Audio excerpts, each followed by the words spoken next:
Sergeant, ring the quorum bell.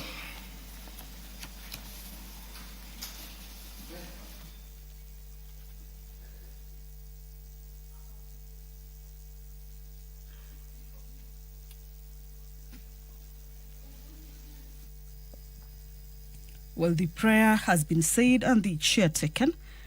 There is a quorum each, however, at the commencement of the House. However, at the entrance of the National Assembly chambers, we can see members making their way into the House. And of course, in a short while, we shall be able to attain that quorum for the House to be able to commence. And we shall continue to take a look at the priority business that has been lined up, or some of the priority business that has been lined up for consideration this afternoon. Earlier on, I indicated to you the appropriation bill coming up for second reading. This is a bill that basically legislates the withdrawal and use of the monies that the government, or rather that has been allocated for use by the government in the next financial year. The budget estimates or the budget highlights were read by the Cabinet Secretary for Treasury and National Planning last week on Thursday. And so this bill is just to be able to authorize that those monies can be withdrawn and be put into use. Also, yet another crucial bill that is coming up for consideration at the second stage, this means it is debate stage, is the finance bill. The bill that basically will enable the House, or will enable the government. This is basically a revenue raising bill that outlines the measures that the government has proposed to be able to attain the revenues that it seeks to be able to raise to help fund the budget. This bill is at its second reading stage, and last Thursday, the Cabinet Secretary, Honorable John Mbadi, when he delivered the budget estimates, he made it clear that the state needs to collect a total of 3.6 trillion in domestic revenue to be able to fund the budget for the next financial year, that is 2026-2027. And there has to be measures that this particular money will be raised.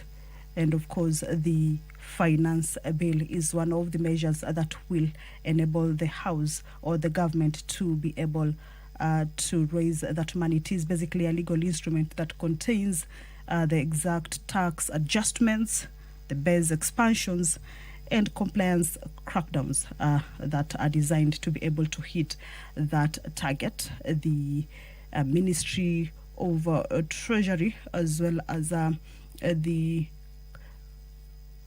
Departmental Committee on Budget and Appropriations Committee, has been clear that it needs to widen the tax base and also crack down on some of the companies that have been evading taxes. So this basically is one of those ways. The members of the National Assembly shall be getting into debate on this particular bill to discuss on some. So members, we now have quorum to transact business. Order number 1, administration of oath. Order number 2, communication from the chair. Order number 3, messages. I have a communication. Tiambati, I have a communication. Yeah? Okay. Okay, go on.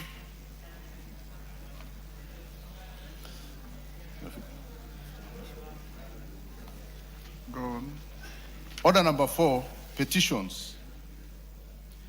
Order number 5, papers. Majority Leader.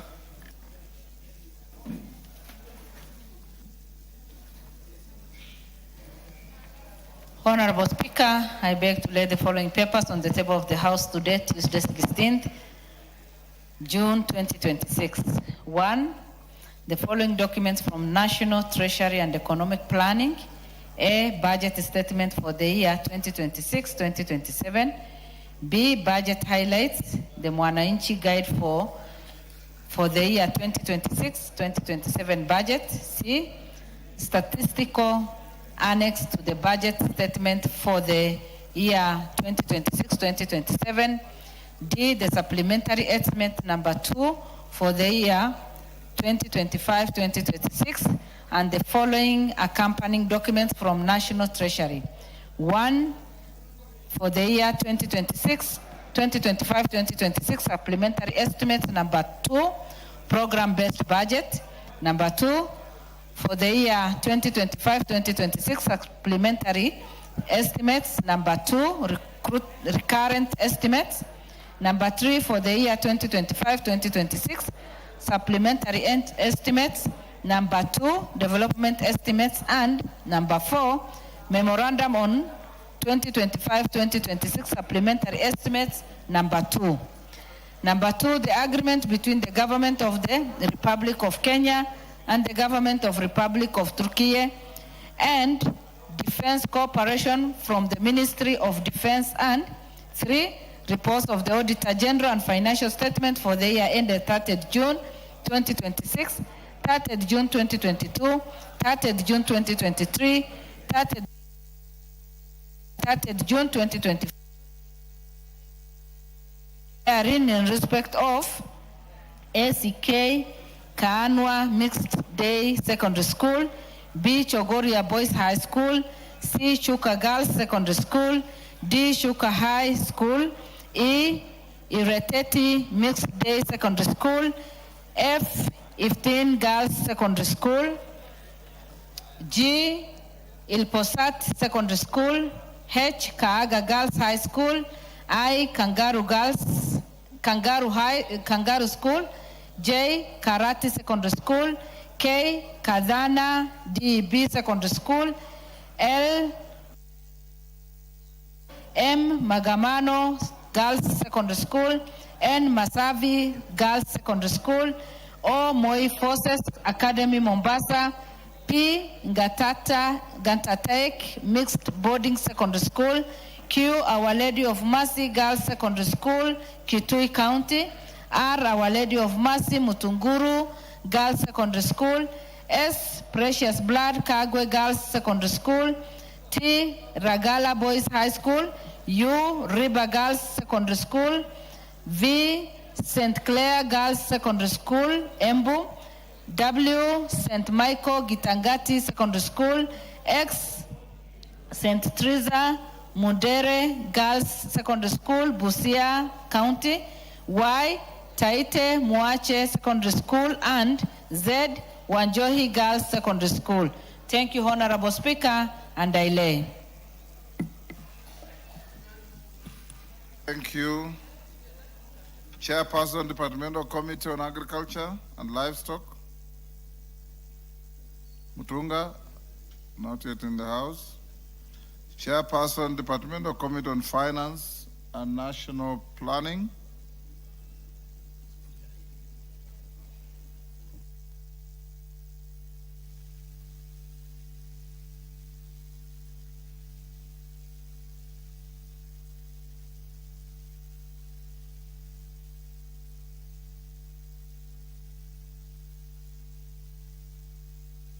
Honorable members, as we await those, allow me to acknowledge in the Speaker's Gallery PEFA Donholm School from Embakasi East, Nairobi.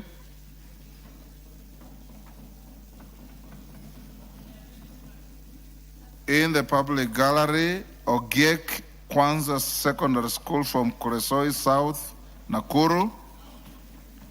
Mulot Boys Secondary School from Bomet, East Bomet. PEFA Syokimau School from Mavoko, Machakos. St. Philip's Baricho School from Dia, Kirinyaga. On my behalf and on behalf of the House, we welcome the students, their teachers, and those accompanying them to the House of Parliament. Next order.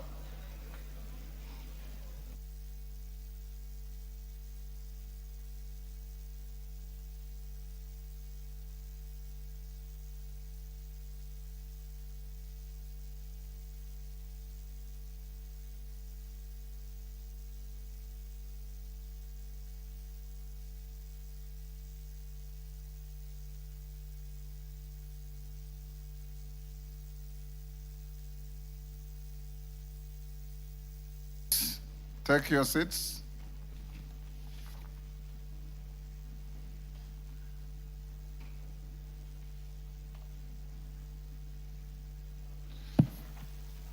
Honorable members, I wish to communicate to the House a guide on the consideration of the supplementary estimates 2 for the financial year 2025-26.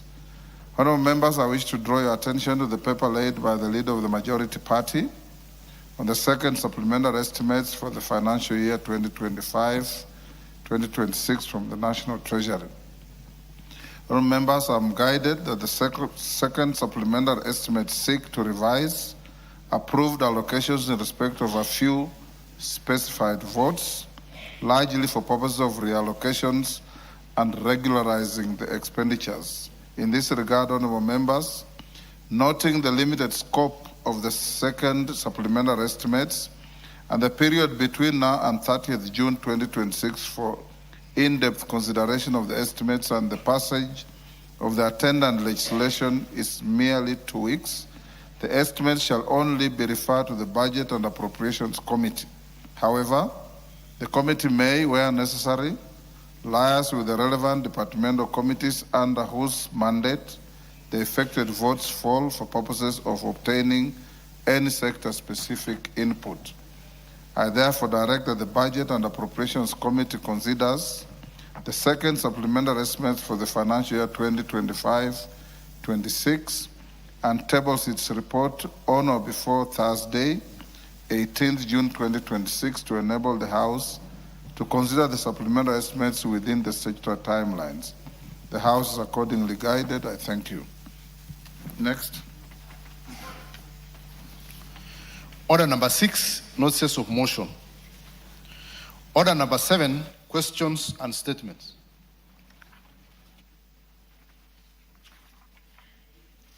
Honorable members, requests for statements.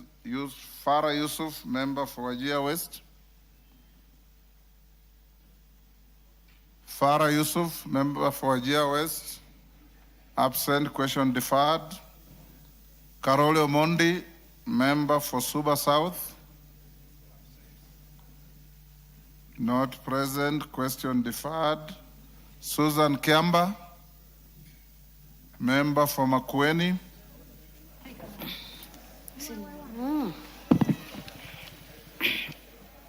Thank you, Honorable Speaker. I wish to request for a statement regarding the status of implementation of Thwake Multipurpose Dam. Honorable Speaker, pursuant to the provision of Standing Order 44-2C, I raise to request for a statement from the chairperson of the Departmental Committee of Blue Economy, Water and Irrigation regarding the status of implementation of the Thwake Multipurpose Project. Honorable Speaker, the Thwake Multipurpose Dam project along Thwake River is a flagship national development project aimed at enhancing water security, supporting irrigation, generating hydroelectric power, mitigating floods, and stimulating socio-economic growth. The project was envisaged to be transformational intervention in Makueni, Kitui, and Machakos counties that would provide reliable water for domestic and industrial use, open up thousands of acres of irrigation, significantly improve food security, create employment opportunities, and improve the livelihood of communities within the Lower Eastern region. Additionally, implementation of the project was envisaged to strengthen climate resilience and support sustainable economic development in the region. Honorable Speaker, despite the substantial public resources already invested in the project and earlier projection that it would be completed and operational by November 2022, its implementation has faced persistent delays. These delays have raised concerns among residents and other stakeholders regarding the completion of the remaining components of the project and escalating costs and continued postponement of anticipated benefits. Honorable Speaker, it is against this background that I request for a statement from the chairperson of the Departmental Committee of Blue Economy, Water and Irrigation on the following. 1. The current status of implementation of Thwake Multipurpose Dam project, including works completed, the outstanding components, and the challenges that have occasioned delays in its completion. 2. The initial project cost compared to the current project cost and the factors that have contributed to any cost escalation since the commencement of the project. And 3, the status of implementation of the irrigation, water supply, and hydroelectric power generation component of the project, and the expected timelines for the completion and commissioning and full operationalization of the project, particularly water and irrigation components. I thank you, Honorable Speaker. Thank you, Susan. Chair, Blue Economy, Water and Irrigation. I'm aware the chair is in Mombasa in a conference. Majority Leader, can you inform him to bring a response in 2 weeks? Yes. Thank you. Amina Munyazi, member for Malindi. Amina.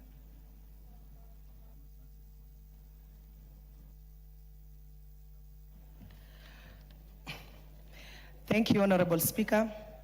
Honorable Speaker, pursuant to the provisions of Standing Order 44-2C, I rise to request for a statement from the chairperson of the Departmental Committee on Transport and Infrastructure regarding the deteriorating state of the Malindi-Salagate Road in Malindi constituency.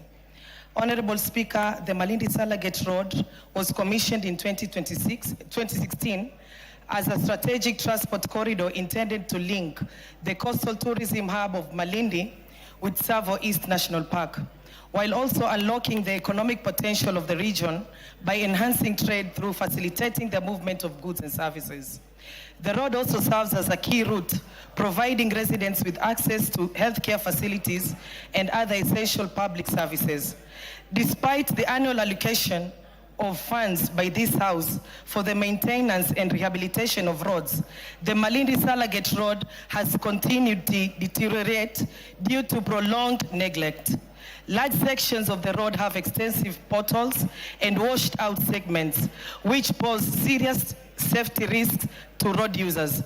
The situation has disrupted the movement of goods and services and impeded access to essential services, particularly during periods of heavy rainfall when parts of the road become impassable. Honorable Speaker, it is against this background that I request for a statement from the chairperson of the Departmental Committee on Transport and Infrastructure on the following. Number 1, the plan by the Kenya National Highways Authority, that is KENHA, to rehabilitate the Malindi-Salagate Road, including expected timelines for commencement and completion.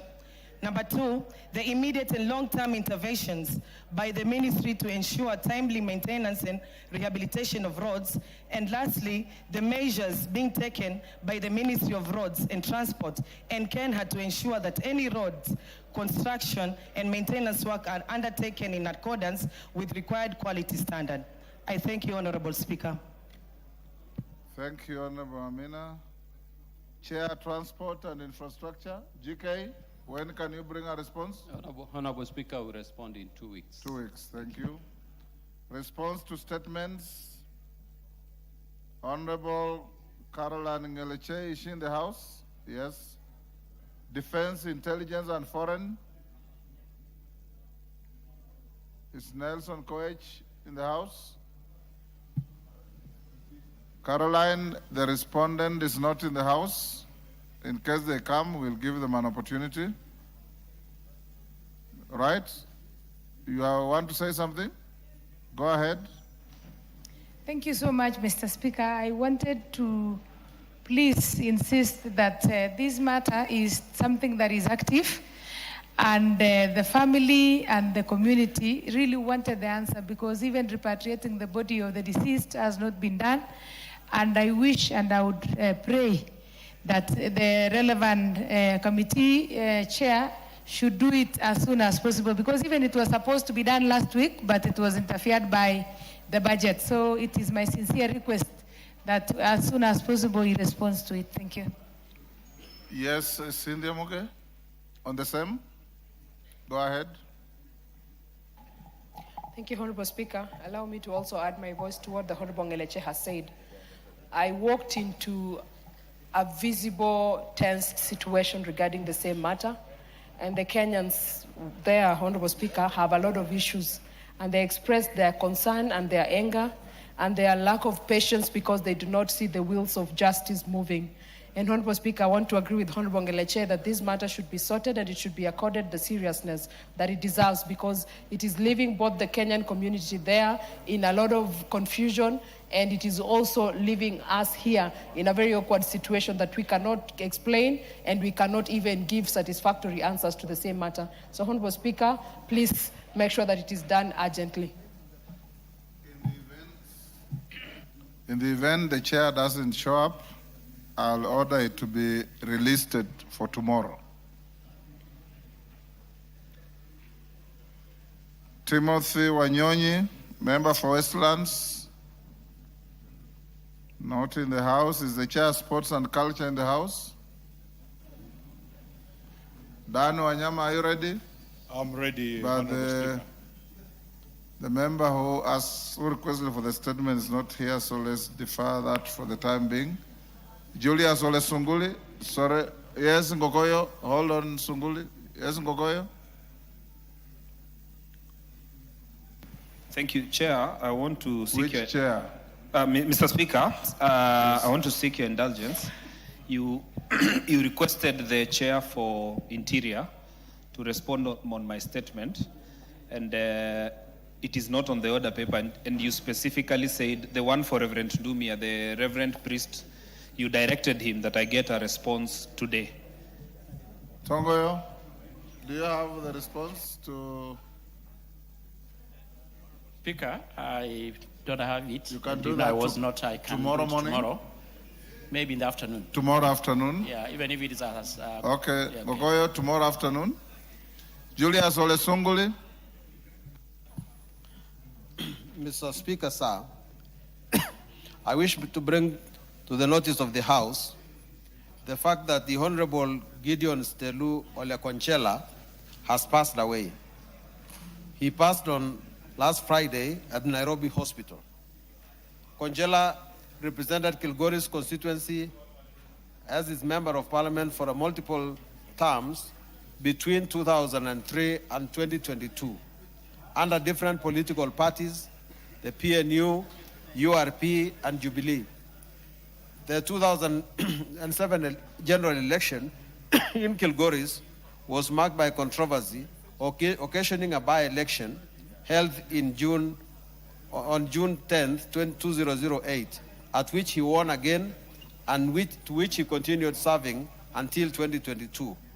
Before entering politics, Gideon Konchela had a distinguished career in the military spanning over 30 years, serving as a commander and logistics officer in the Department of Defense. He trained in the resource and financial management at the Military Training College at Lanet and in Camberley in the United Kingdom.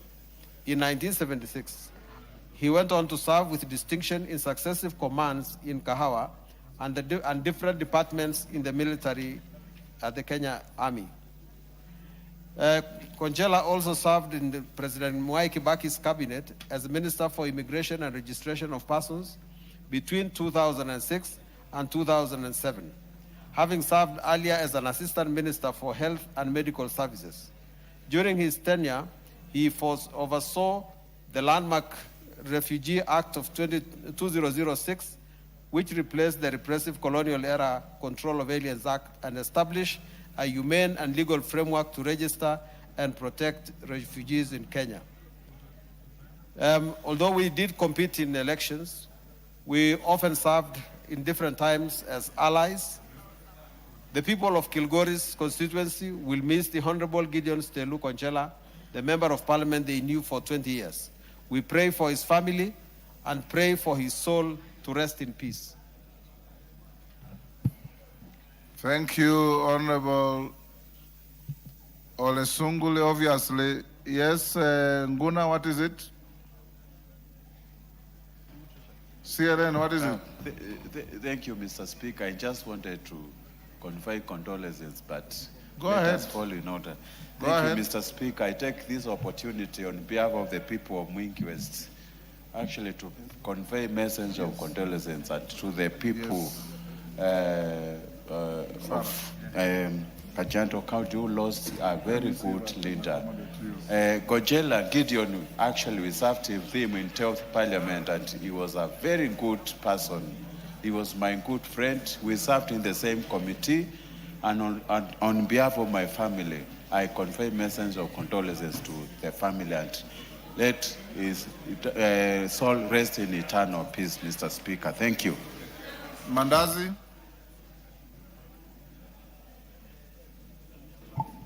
Yeah, thank you so much, Honorable Speaker. Permit me as well, on behalf of myself and on behalf of the people of Chepalungu constituency where I represent, to convey my message of condolences to the family of Gideon Gojela, who served as a member of parliament, then for the entire Kilgoris constituency and the people of Transmara. You remember, Honorable Speaker, before Emurua Digir together with Kilgoris, where Honorable Sunguli now serves, was one constituency. And whenever there were disputes then, the then Honorable Isaac Ruto, who was a member of parliament for Chepalungu, worked closely together with the Honorable Ngojela to bring peace along the border. Honorable Speaker, permit me to convey my sincere message of condolences to the people of Transmara. And Transmara, where now Sunguli serves, equally as a considerable number of the Kipsigis community. Honorable Speaker, the member of parliament was known to serve people there equally. Honorable Speaker, that is my message of condolences to the people of Transmara. Thank you. Rebecca Tonkei?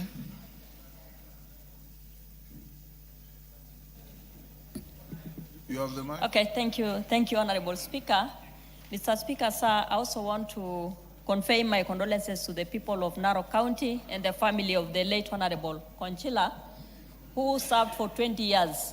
Honorable Konchila was a very firm leader, and he was strong because he did a lot of exercises, and you'd see him and he looked like a military man. Honorable Speaker, he was loved by the people of Transmara because of his support for his people and the love that he had for his people. We have lost a leader who was consulted by the Ma people because of his knowledge and his love for the people. We will miss him, and my condolences to the people of Kilgoris. Thank you, Mr. Speaker. Thank you very much, Honorable Speaker. Honorable Speaker, I also wish to join the people of Narok in general and Kilgoris, Honorable Speaker, and the Honorable Member that has just read the statement in condoling with the family of the Honorable Konchela. Honorable Speaker, the Honorable Konchela served in that constituency for 20 years. That is an area, Honorable Speaker, that borders different constituencies and different regions. You know, the county that, or the constituency that the Honorable Konchela was leading then, in terms of boundaries, Honorable Speaker, it borders Migori County, borders Kisii County, and in particular, South Mugrango constituency, where I lead, and Bomachoge, Borabu, and even Bobasi constituency, Honorable Speaker. And I usually make fun of the current member of parliament that, you know, because of the border disputes, there was so much border disputes and people were fighting way before the Honorable Konchela came in 2001 to 2000, 1999. I mean, our border issues were so much, Honorable Speaker, between my community and him and his. Then for the 20 years the Honorable Konchela became member of parliament, Honorable Speaker, we really enjoyed peace within our borders, Honorable Speaker. In fact, the other day when we had a small squabble with the counterpart, the neighbor community, Honorable Speaker, I made fun of the current member of parliament that, you know, it's been 20 years of peace. Now you've come back. What is this? Then, of course, we were able to cool it down later, Honorable Speaker. So may the Honorable Conchela rest in peace. I don't know why the Honorable Twendamolo is telling me that I'm accusing the Honorable current member of parliament, but that is not the truth. Thank you very much, Honorable Speaker. Thank you. Kainan. Thank you, Mr. Speaker. Mr. Speaker, may I also join my colleague, the Honorable Sunkuli. I've had the privilege of serving with Honorable Conchela as a member of parliament. I've also served with him as a minister under the old constitution. I'm sure you were also together. He's one man that I have always seen as a very simple, very pragmatic, and a good team player. Mr. Speaker, in my religion, in the Muslim faith, death is a must. And the Quran says, "Kullu nafsin da'iqatul maut." Every soul shall taste death. But Mr. Speaker, Honorable Conchela has left a very rich legacy, and in particular, during the Grand Coalition government. You remember the challenges, the ups and downs. And Mr. Speaker, a time comes when an individual leader must be called upon to act in the best interest of the country. And that time was actually during the Grand Coalition government. And therefore, I want to join the people of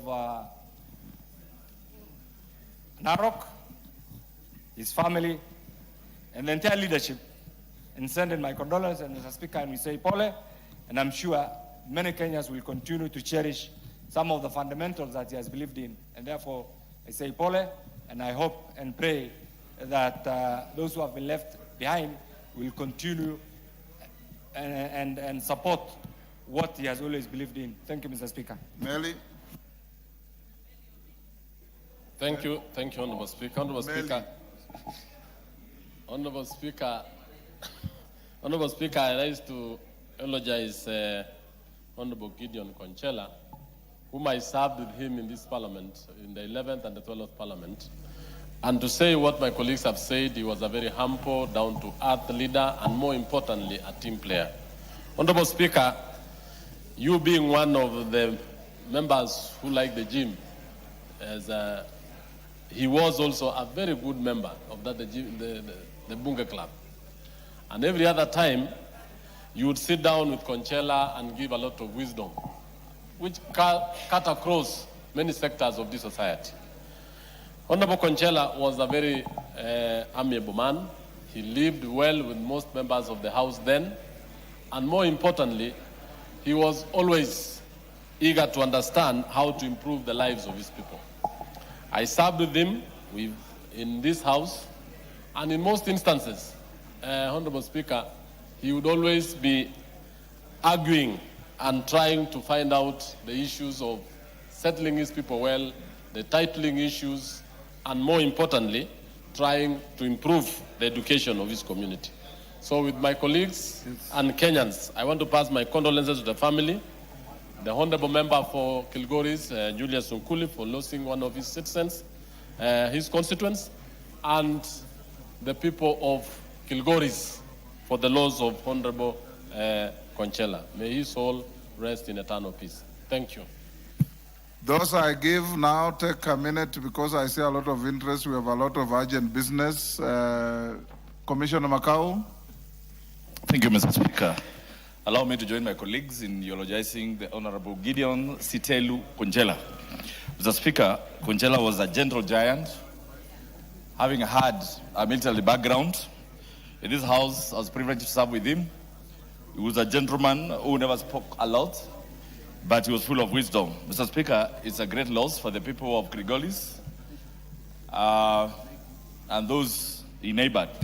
Mr. Speaker, the Honorable Gideon Conchela, I remember one time we were with him out of the country, and he gave us lots of stories how they used to work in the military, and you could see a man who could guide, a man who could lead.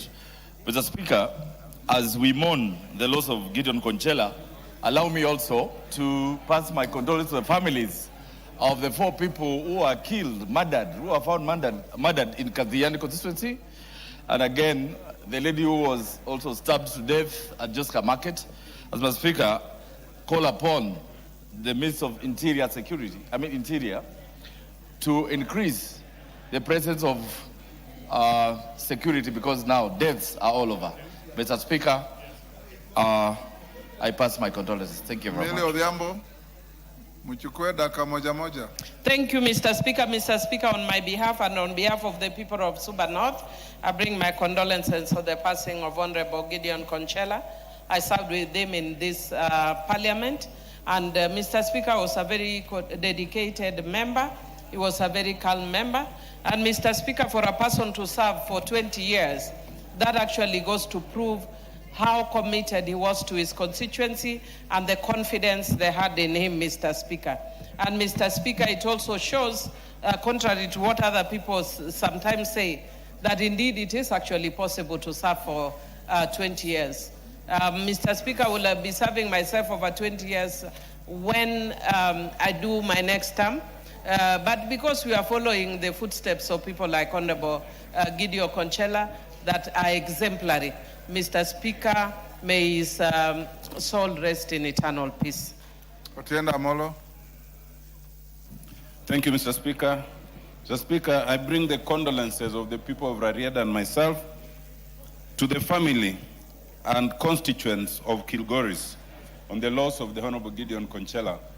The Honorable Gideon Conchela was a ranking member. We served with him in the 12th Parliament.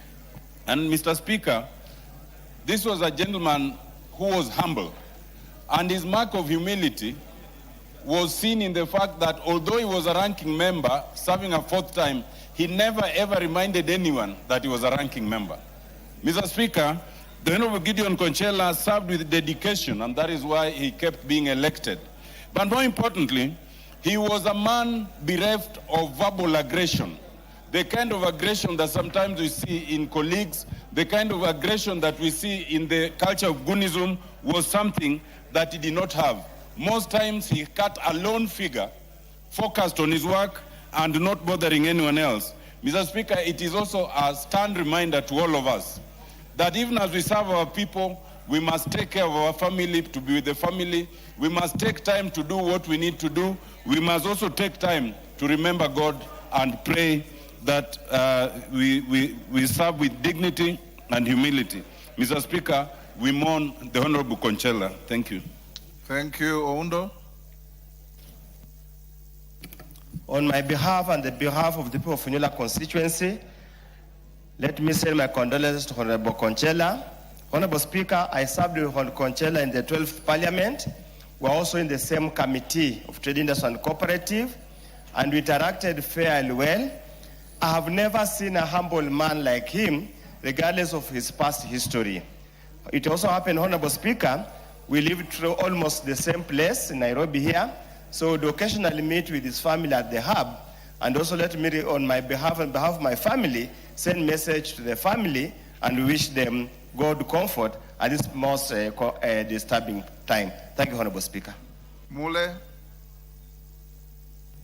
Thank you, Mr. Speaker. I want to join my colleagues to say pole to the family of Conchela. I served with the Honorable Conchela in the 11th and 12th Parliament at the Committee of Defense, and he was a man of his own dignity. Mr. Speaker, Conchela being a general, he guided us when we joined this parliament as young people in 2013.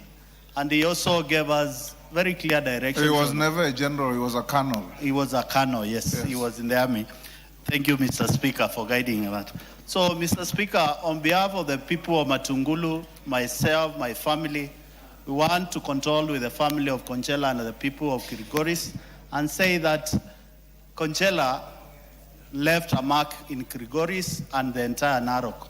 May his soul rest in eternal peace. Thank you. Who is the member next to Mulanya?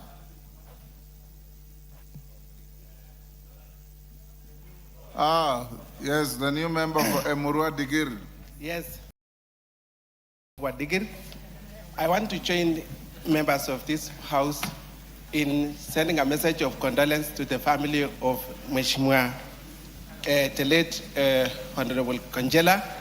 It is because of Honorable Konjela that Murwa Digiri consensus was created. Honorable Konjela was a very peaceful person. When during the 2007, Honorable Konjela made a very good step and joined all the communities in Narok County. He brought peace in Narok County. May his soul rest in peace. I want to end here. Hassan. Thank you, Mr. Speaker, for giving me the opportunity. I want to, on my behalf and on behalf of my constituents, Kamkunji, to send my condolences, my sincere condolences to the family and friends of Honorable Gideon Konchela. I had the privilege and honor of serving with him in several parliaments from the 10th, 11th, and the 12th. And he was really down to earth, wonderful, humble person to know. And in fact, it was quite a surprise for me to know that he served in the military, because he behaved not like a loud military man. He always spoke in soft tones. And he was a very good person to know and to befriend. And I wish, may he rest, his soul rest in peace. And my best wishes to the people of Kilgoris. Honorable members, let's end here. Honorable Konchela was a wonderful man. I was in this parliament with him. I was in cabinet with him. And he preached peace everywhere. He represented a very volatile area. I'm sure the member for Emurua Dikirr can tell. But he tried his best to make peace with everybody. He succeeded Julius Sunguli, I think, in one of the elections. I don't know if he succeeded or defeated, but he succeeded Julius Sunguli and remained in this house until Sunguli came back to reclaim the seat from him. And that is as it should be, that Sunguli now is the one moving the house to honor him. That's what politics should be. So, honorable members, we all send our collective condolences, and in respect of Honorable Gideon Konchela, shall we be upstanding for a minute's silence?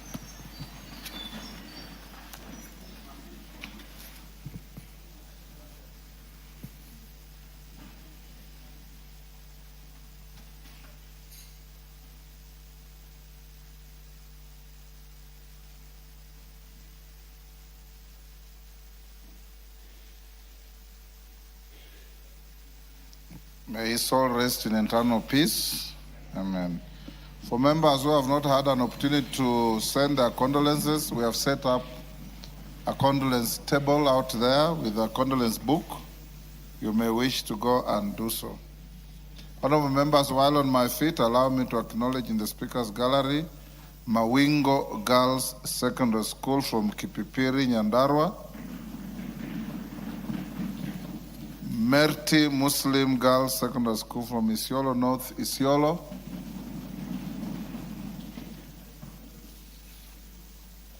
in the public gallery, Inkiito Junior School from Kajiado West, Kajiado, Veti TTC from Kajiado East, Kajiado, Muya Comprehensive School from Kiambaa, Kiambu.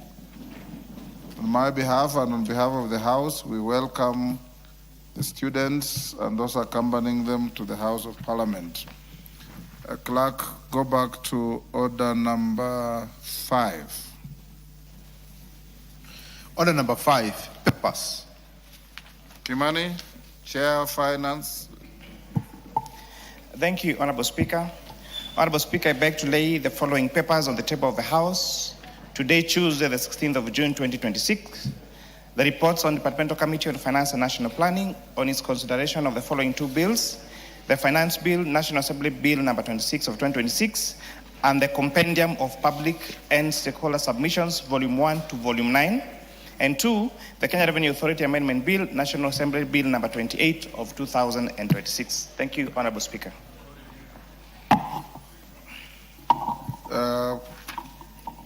go back also to order number 7.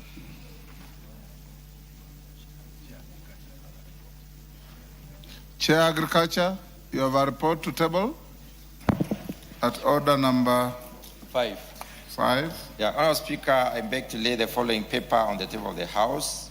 Today, Tuesday, 16th of June 2026, report of the Departmental Committee on Agriculture and Livestock on its consideration of the Plant Protection Bill, National Assembly Bill number 28 of 2025.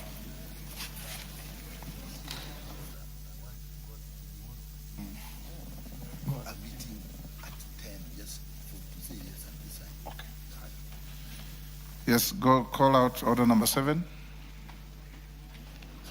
Order number 7, questions and statements.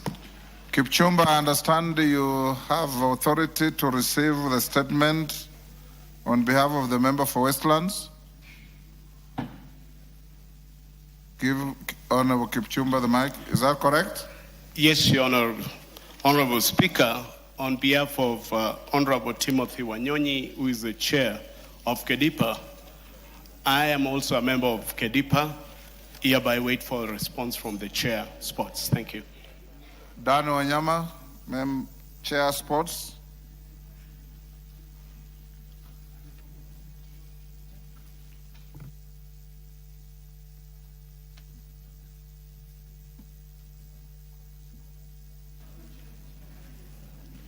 Thank you, Honorable Speaker. This is the response for the statement sought by Honorable Tim Wanyonyi, member for Westlands, that the steps taken by the Ministry of Youth Affairs, Creative Economy and Sports to review and reconstitute the LOC to ensure inclusion of persons with disabilities, including representatives from KEDIPA, the Kenya National Paralympic Committee, KNPC, disability-related sporting federations, and experts in accessibility and inclusive design. And 2, the timelines for the reconstitution of the LOC to accord with Article 27 and 54(2) of the Constitution. And Honorable Speaker, here is the response.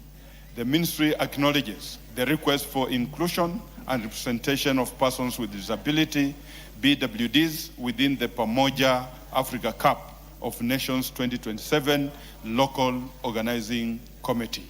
I wish to note that during the tournament preparations and implementation of African Nation Champions, CHAN, that is 2024, representation of BWDs was incorporated within the organizational framework. Lessons drawn from the CHAN experience have informed ongoing efforts to strengthen and institutionalize inclusivity within broader AFCON 2027 tournament organizational framework. Further, the Ministry recently gazetted the Oversight Committee and the National Steering Committee.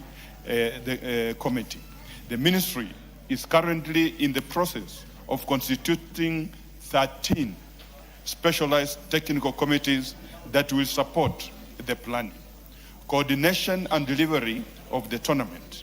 The Ministry intends to deliberately mainstream the participation of persons with disabilities within these committees to ensure inclusivity is embedded across all functional areas of tournament delivery.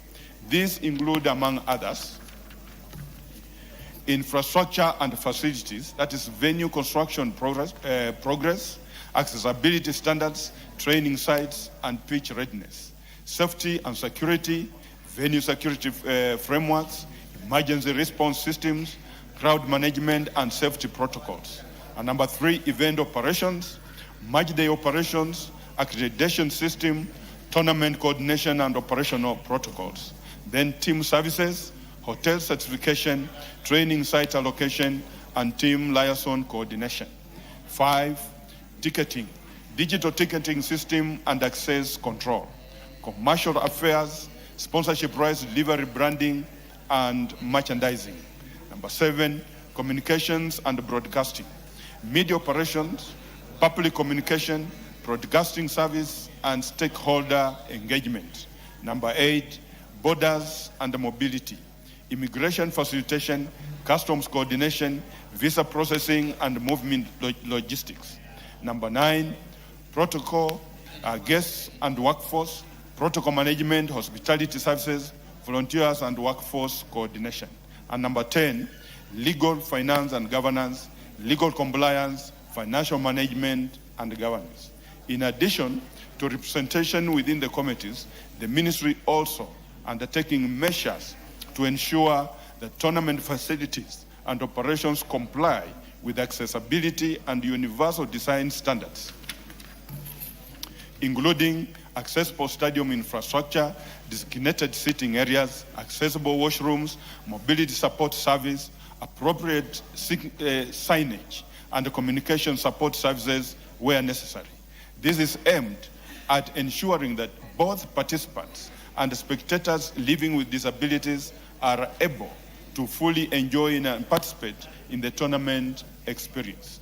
The ministry further appreciates the importance of engaging stakeholders representing persons with disabilities in order to ensure that inclusivity measures are practical, responsive, and aligned with international best practices. Consequently, the ministry welcomes proposals, recommendations, and the technical input from relevant institutions and organizations representing PWDs to support the realization of this objective. Further, given that subcommittees are highly technical and service-oriented in nature, the ministry would appreciate the recommendations of qualified persons with relevant expertise, experience, and competencies aligned to the mandates of the respective committees. This will ensure that representation is not only inclusive, but also effective in supporting the successful delivery of the tournament. The ministry remains committed to fostering an inclusive sports environment that guarantees equal opportunity, participation, and representation for all persons, including persons with disabilities, in the organization and the hosting of the national, regional, and international sporting events. I thank you, Honorable Speaker, and as I conclude, Honorable Speaker, let me also take this opportunity to eulogize with the family of Conchela, whom I served with in the 11th and 12th Parliament. May his soul rest in peace. I thank you. Kipchumba, are you satisfied with that clear explanation? Honorable Speaker, satisfied, yes, but there are issues that we still want to be clarified. The disability community constitutes a significant segment of Kenya's population, which includes athletes, sports administrators, professionals, advocates, spectators, volunteers, and consumers of sporting services. AFCON 2027 presents a unique opportunity for Kenya to demonstrate leadership in disability-inclusive sports governance and to set a benchmark for future continental and global sporting events. We therefore recommend that 1, inclusion of representatives of persons with disabilities in the Pamoja AFCON 2027 Local Organizing Committee to provide a direct input into policy formulation, strategic decision-making, and oversight functions. 2, the expansion of the current 38-member Local Organizing Committee to ensure compliance with Article 54(2) of the Constitution, which provides for the representation of persons with disabilities in governance and other spheres of public life. In practical terms, it means the 5% constitutional threshold would warrant the inclusion of at least 3 representatives from the disability community. Honorable Kipchumba, you are making a speech instead of seeking clarification on the statement made. Mr. Speaker, In sir, fact, I can see you reading a speech. I just want to clarify, could they clarify how many people are going to be representative of persons with disability in the local organizing committee of AFCON? You could have said that in those few seconds. And Honorable Speaker, there's need also to know what are they putting in place so that the AFCON 2027 aligns with the disability protocol that brings in persons with disability into the sporting arena during this coming event. Thank you, Your Speaker. Asante sana Mheshimiwa Spika, na mimi pia niweze kutilia pondo kama ilivyosema Mheshimiwa. Mheshimiwa Spika, walemavu hata nikiangalia ndani ya Mombasa County, walemavu ambao wanafanya michezo ama sports, Mheshimiwa Spika, wametupwa. Na mimi sijui nani ambaye anashughulika na walemavu, kwa sababu unapata wanaombaomba, mpaka kuna picha niliona na video, walemavu wamelala kwenye veranda na mvua imenyesha, hawana hata ile tikiti ya kurudi nyumbani, wala pia ile tikiti ya kwenda kuparticipate kwenye michezo pia, Mheshimiwa Spika, hawapati na hawaangalii maslahi yao, Mheshimiwa Spika. Kwa hiyo mimi ningeuliza hii kamati inayohusika ndani ya bunge na walemavu, maana yake najua kuna cheo walemavu kule Mombasa County anaitwa Jared, kila siku, hata leo nimeona simu zake, anatafuta usaidizi. Tunataka kujua ule usaidizi unaotoka kwa serikali kwa walemavu ambao wanahusika na michezo mbalimbali uko na nani, na kwa nini haujafikia hata watu wangu wa Mombasa, Mheshimiwa Spika. Asante sana. Wanyama. Honorable Speaker, I want to confirm here now that as we speak, already 2 names of the disabilities that are supposed to join the LOC have been given to the PS Sports, and it is work in progress. And for Honorable Zamzam, I want to confirm to you that any team, whether disabled or normal, once it is representing this country, no team nowadays sleeps on the corridors or lacks the tickets, unless maybe they are just participating on their own. But the moment we get their request, and maybe you advise the person that for you to get funded, kindly make a request in good time so that the same can be processed and funds will be available for the team to participate in any international matches as long as you are representing this country. I thank you, Mr. Speaker. Next order. Order number 8, procedural motion. Exemption of certain business from provision of Standing Order 43. Majority Leader. Thank you very much, Honorable Speaker. Honorable Speaker, on behalf of the Majority Leader, I beg to move that this House resolves to exempt business sponsored by parties or committees during the morning sittings of Wednesday, 17th June 2026 and Wednesday, 24th June 2026 from the provisions of Standing Order 43 being sitting allocated for business not sponsored by the majority or minority party or business sponsored by a committee. Honorable Speaker, it is in the knowledge of members in this House that usually Wednesday mornings it's private members' bill day. But Honorable Speaker, the leadership of the majority and the leadership of the minority, Honorable Speaker, have lined up several House business matters, as we discussed in the House Business Committee, Honorable Speaker, that need to be dispensed of before we proceed to another short recess in another week or so, Honorable Speaker. And for that reason, Honorable Speaker, we proposed that we move the private members' bills and exempt that particular day now for other business matters, Honorable Speaker, that are not under the Standing Order 43 for 2 days. And that is this Wednesday, that is tomorrow at 9:30, Honorable Speaker, and then next week on Wednesday, 24th. So for those 2 consecutive Wednesdays, businesses that have been placed under Standing Order 43 will not be in the House, Honorable Speaker, so that we are able to finish and dispense of the matters that needs to be dispensed of before we proceed to the recess. For that reason, Honorable Speaker, I beg to move, and I request my predecessor, whom most people do not know, the Honorable Member for Navaholo, the Honorable Emmanuel Wangwe, to second. Emmanuel Wangwe. Thank you. Thank you, Honorable Speaker. Honorable Speaker, qualifying a statement is very important. When he says do not know, is because I crossed over to opposition, Honorable Speaker. I'm no longer in government side.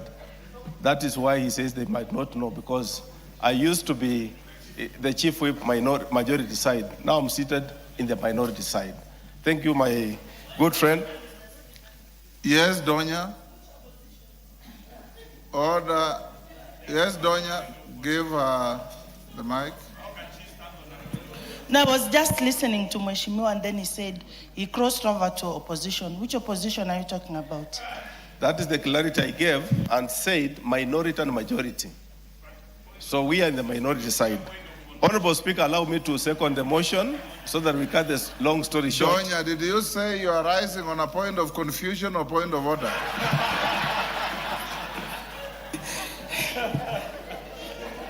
You know, Mr. Speaker, when you know well there is no opposition, and then someone says that there is an opposition, you just want to hear well. But he has clarified there is no opposition. But did you say you are standing on a point of confusion?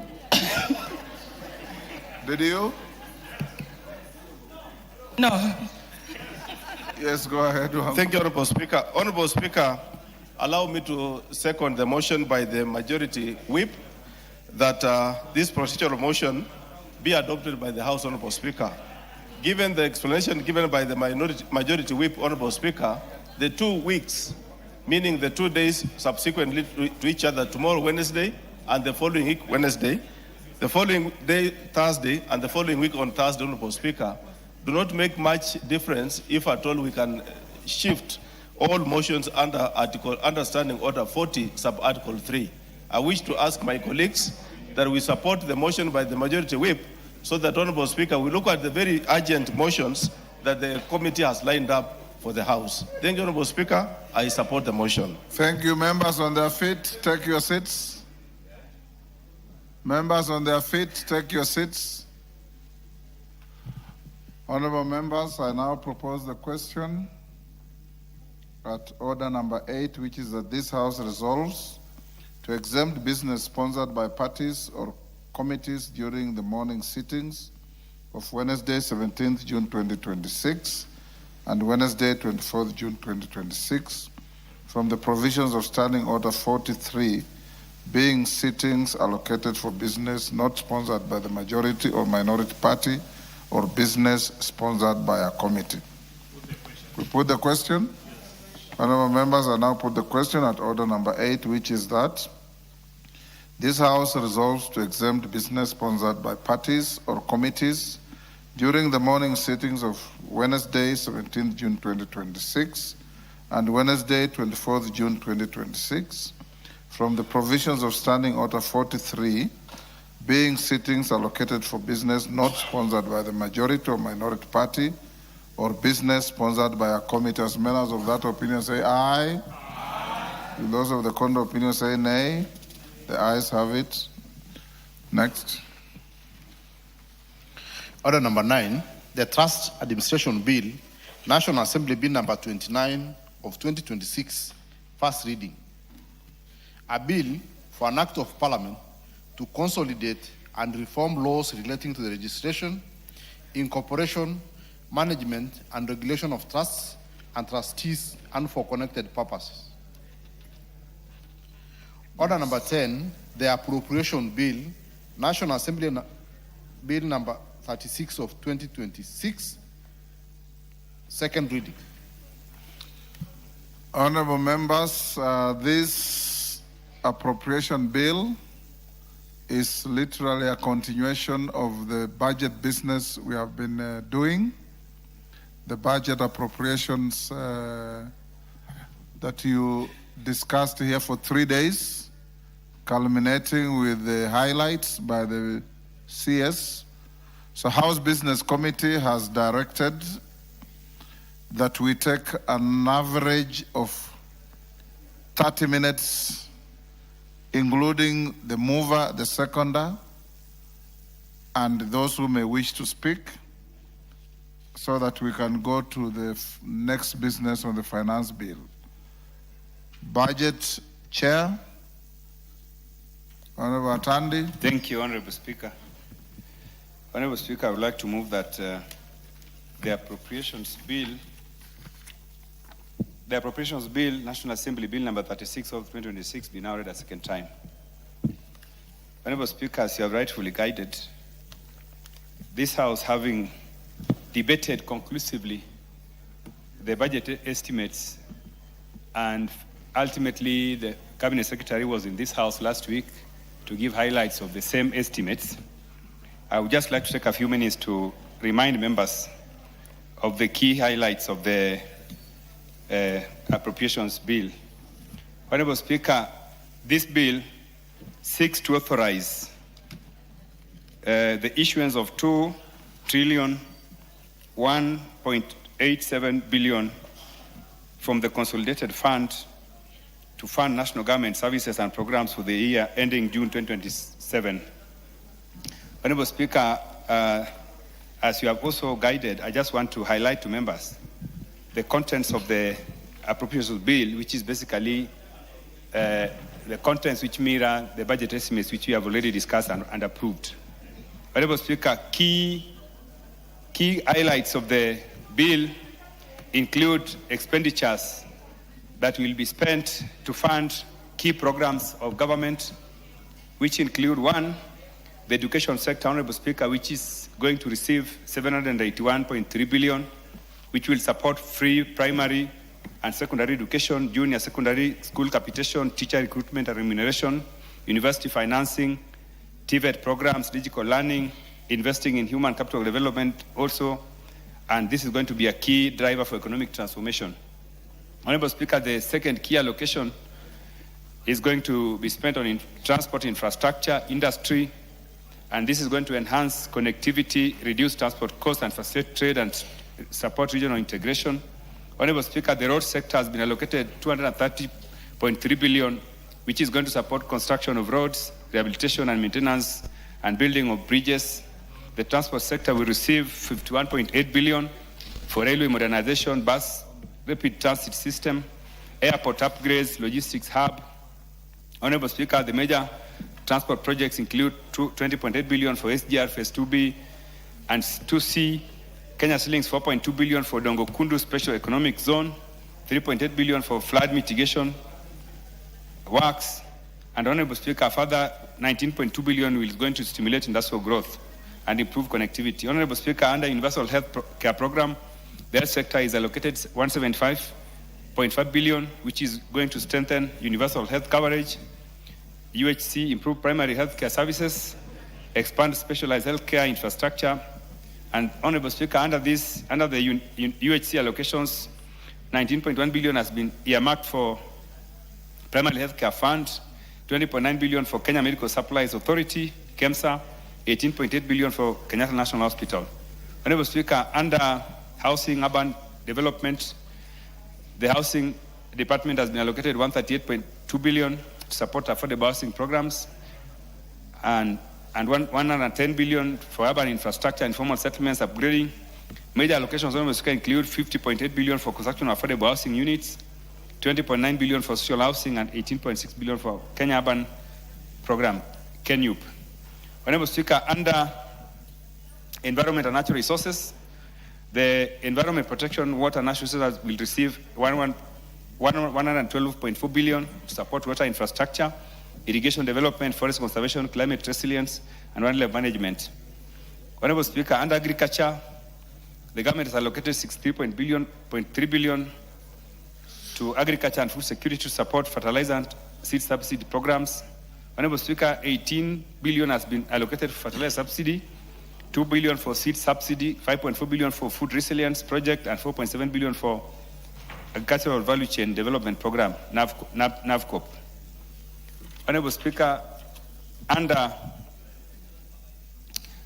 Equity, Women and Youth Development, Empowerment, 109.7 billion has been allocated for National Youth Service, 10.4 billion for Kenya Devolution Support Program, 22.6 billion for youth programs, over 21.2 billion for internship programs, and 4.7 billion for Nyota.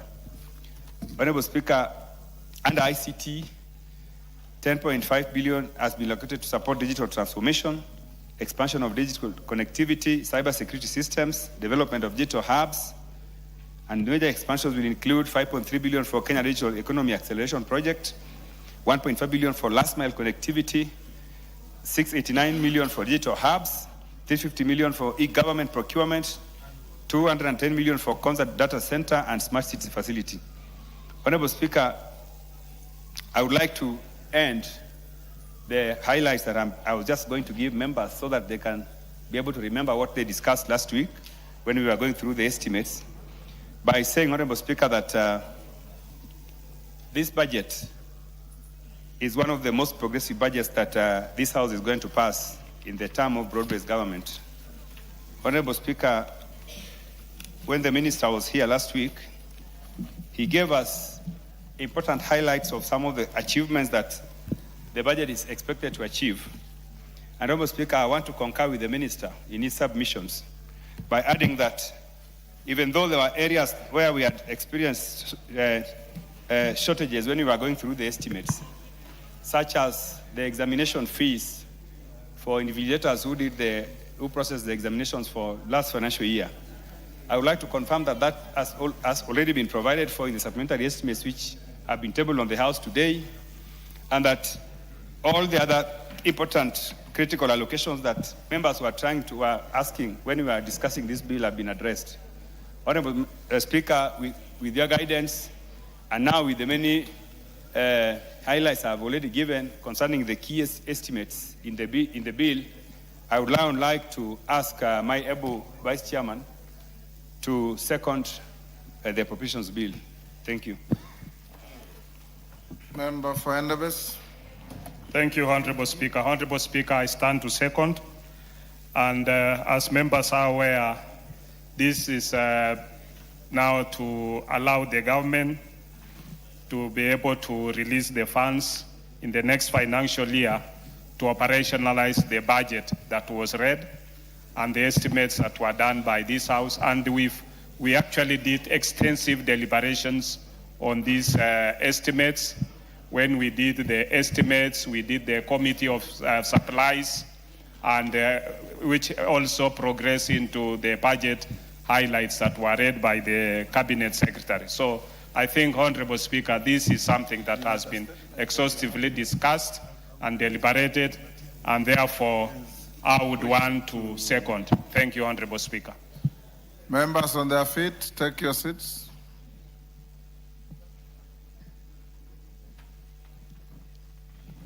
Honorable members, I now propose the question at order number 10, which is that the appropriation bill, National Assembly Bill number 36 of 2026 be now read a second time. Do I put the question? And for avoidance of doubt, this is a matter you have discussed extensively, including the Committee of the Whole last week, which you took more than 3 hours. I now put the question at order number 10, which is that the appropriation bill, National Assembly Bill number 36 of 2026 be now read a second time. As members of that opinion say aye. Aye. Will those of the contrary opinion say nay? The ayes have it.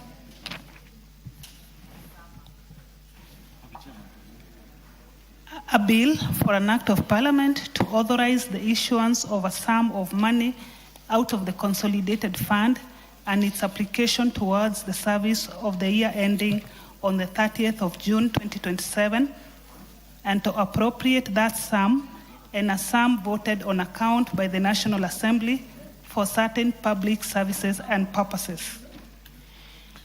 Before the next order, honorable members, in the Speaker's Gallery, I acknowledge Karuri High School from Kiambaa, Kiambu.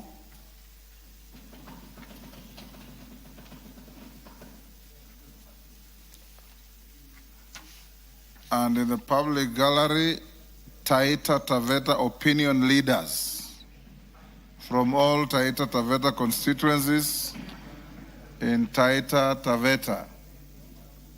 On my behalf and on behalf of the House, we welcome the opinion leaders and the students to the House of Parliament.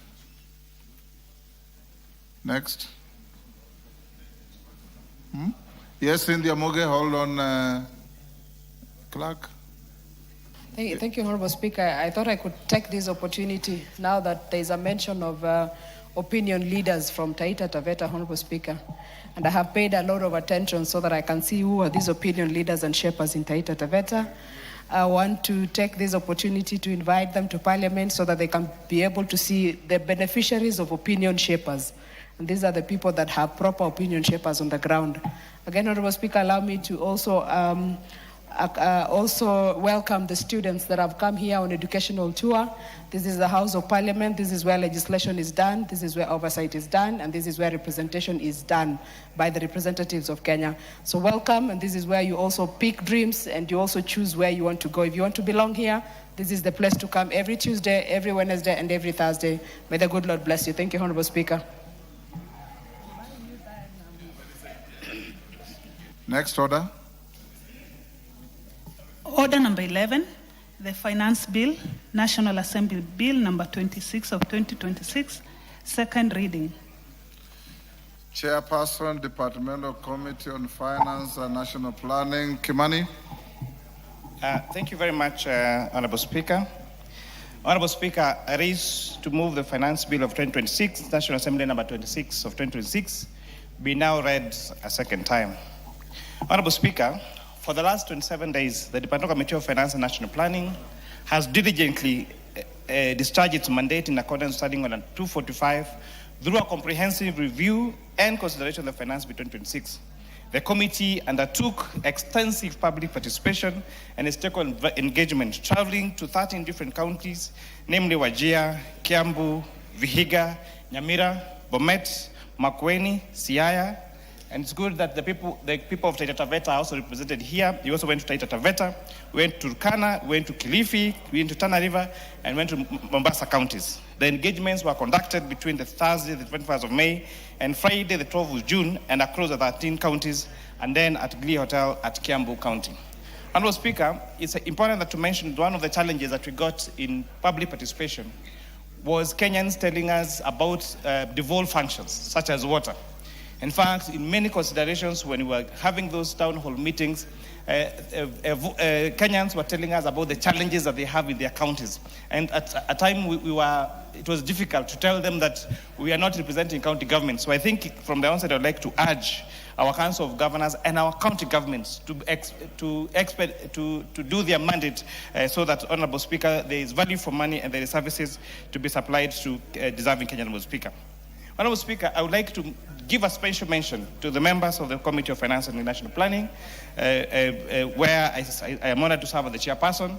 My vice chairperson, the Honorable FCP Ambassador Benjamin Kipkuri Lagat, MP for Kericho, the Honorable Kaluma, Honorable David Mboni, the Honorable John Sukuya, Honorable Andrew Kwome, Honorable Daktari Shadrack Mwiti, Honorable Umi Kasim, Honorable CPA Julius Ruto, Honorable FCPA Joseph Maero, and Honorable CPA Dr. John Ariko, Honorable MP Kibichi Biego, Honorable Mangale Shiformondo, and Honorable Omuthonu Mushomba Nasli, Honorable Mahood Sood Mashal.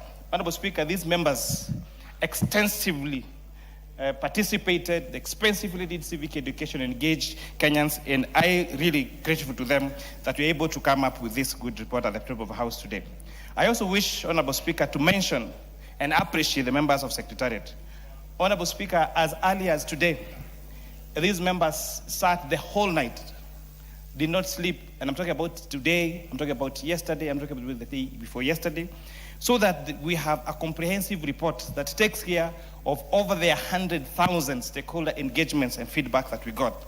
And therefore, Honorable Speaker, I would like to take the opportunity to give a special mention to them, led by our Deputy Director of Legal Services, Ms. Jennifer Ndeto, Mr. Robert Nyaga, Ms. Tracy Chebet, Mr. Salem Rorot, Mr. George Denjeshe, Ms. Penina Simiren, Ms. Patricia Gishane, Mr. Cyril Mutali, Mr. James Masharia, Mr. Benson Kamande, Ms. Winfred Kilonzo, Ms. Joy Chalo, Ms. Nelly Undieki, Mr. Timothy Chico, Ms. Joyce Washera, Mr. Benson Muthuri, Mr. Alan Kimani, Ms. Ann Kangere, Ms. Vivian Ogenga, Mr. Jared Onyancha, Mr. Eugene Luteshi, and Mr. Steve Jeremy Kamau for their valuable and very committed dedication on this report. Honorable Speaker, the members of the Secretariat, as I said, work tirelessly, including on weekends and public holidays, so that the condonium of the report that you've seen today is ready for this House this afternoon. Honorable Speaker, the Finance Bill of 2026 is not merely a revenue-raising instrument, but it is a policy reform framework aimed at strengthening Kenya's tax system.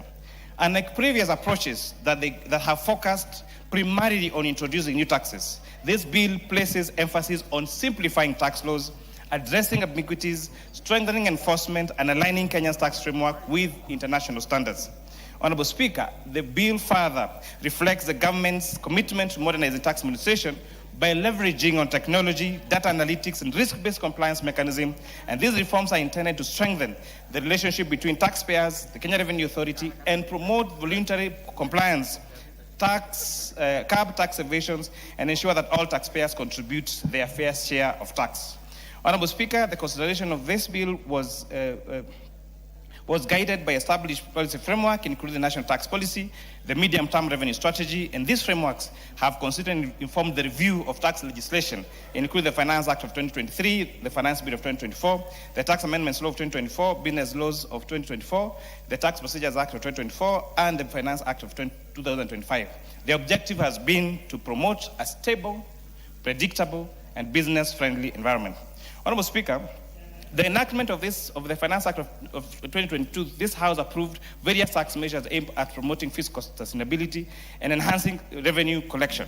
The projected revenue on these measures has been in the Finance Act of 2022, 25 billion shillings, for Finance Act of 2023, 211 billion shillings, the Finance Bill of 2024, that we lost 344 billion shillings, the Tax Amendments Act of 2024, 49 billion shillings in half year, the Finance Act of 2025, 30 billion, and now the proposed Finance Bill 2026 to raise 98.9 billion shillings. Honorable Speaker, through the rationalization of tax incentives, improved compliance measures, and continued administration, this government expects to raise 98.9 billion shillings that will supply money, Honorable Speaker, as one that mentioned this, to the appropriations that will be led, that will move tomorrow by the Chair of Budget and Appropriations Committee. The committee primary objective was to streamline tax expenditures, reduce revenue leakage, enhance compliance, and ensure that tax incentives are targeted towards national development priorities. The proposed amendments are seeking to promote fairness and sustainability with the tax system while maintaining an environment that supports investment, business growth, and long-term economic planning. Honorable Speaker, a predictable and transparent tax framework enables taxpayers and investors to make informed decisions, encourage confidence in the economy, and support sustainable growth. Honorable Speaker, the committee conducted extensive public participation, and based on their views, it will be recommending amendments to the bill as follows. Honorable Speaker, Clause 2 of the Finance Bill under the definition of software includes both the software itself and its distribution within the meaning of royalty.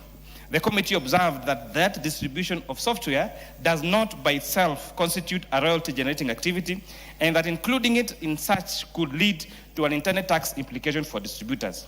In line with the international best standards and OECD guidelines, and to safeguard the interests of stakeholders and Kenyans operating the sector, the committee recommends deletion of the phrase and include distribution of software from definition. This amendment seeks to provide clarity, avoid misinterpretation, and ensure a fair and accurate tax framework for software-related transactions. Honorable Speaker, on the very much debated issue on taxation on funds, Honorable Speaker, we agree with the National Treasury that the framework as outlined in the bill will lead to a reduction on tax on funds. However, Honorable Speaker, upon further engagements with Kenyans and engagements with the Communications Authority, changing the tax incidence from when the funds come into the country to at the point of activation, Honorable Speaker, we are not convinced that we are ready to tax funds at the point of activation.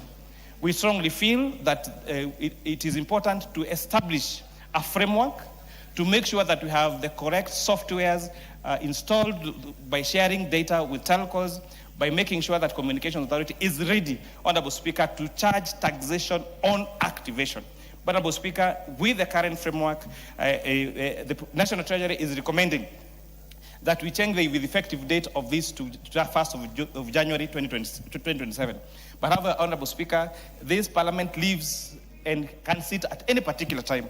And therefore, Honorable Speaker, even as we continue to engage with National Treasury and wait for the Committee of the Whole House tomorrow, Honorable Speaker, I would urge that we shelve aside that particular idea until we have correct systems in order so that we do not burden Kenyans, Honorable Speaker, with additional taxation or unpredictability in terms of taxation. Because, for example, Honorable Speaker, then what will happen if I go and buy a phone from a dealer and I'm not aware whether taxes have been paid, and I send that phone to my brother in the village or to my grandmother in the village, only for my mother to be told that you cannot use your phone because your phone has not paid the requisite taxes.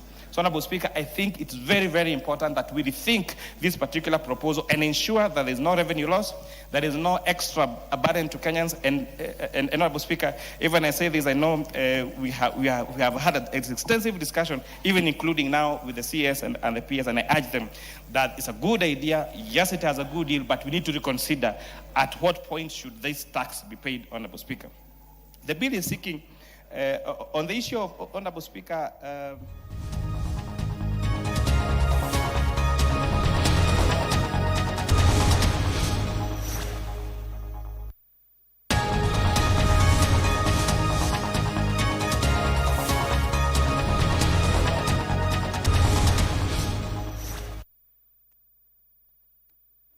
an increase of only 5 billion. We are lucky this year it is only 13 billion. I think we can do better than that. That is the only major mandate we have as a house. And I think that is a moment where we need to lobby hard, bargain hard, and I don't see any reason why we should be overly worried about interfering with the timelines of financial timelines in this country, because if our rights are not met as defenders of devolution, then we have to keep on fighting. So I think that in the next financial year, which will be done when we are just about to face election, that is 2027,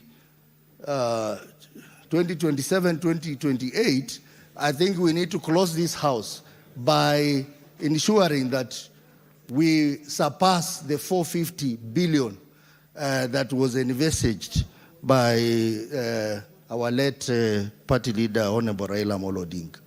And that is the only way we can support devolution in this country. Mr. Speaker, looking at the ceilings, particularly for the county assembly, there has been a marginal decrease or increase in the ceilings. Mr. Speaker, one important thing that this House should not overlook is that we passed a bill that gave the county assembly autonomy, financial autonomy. But it seems there is a problem that this bill has not been implemented in our counties. And we are seeing the same arrangement, the same confusion that was there, the same blackmail from the county executive continuing to happen in our counties, and county assemblies are suffering. I think this is another area that I would request the committees involved, the Finance Committee and the Devolution Committee, to move with speed and ensure full implementation of the bill that we passed in this House to give county assemblies financial autonomy, Mr. Speaker. Mr. Speaker, I support.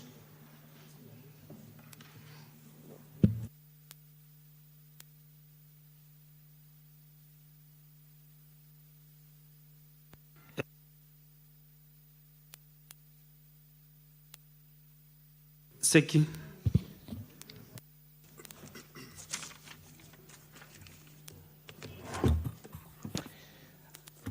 Thank you very much, Honorable Speaker.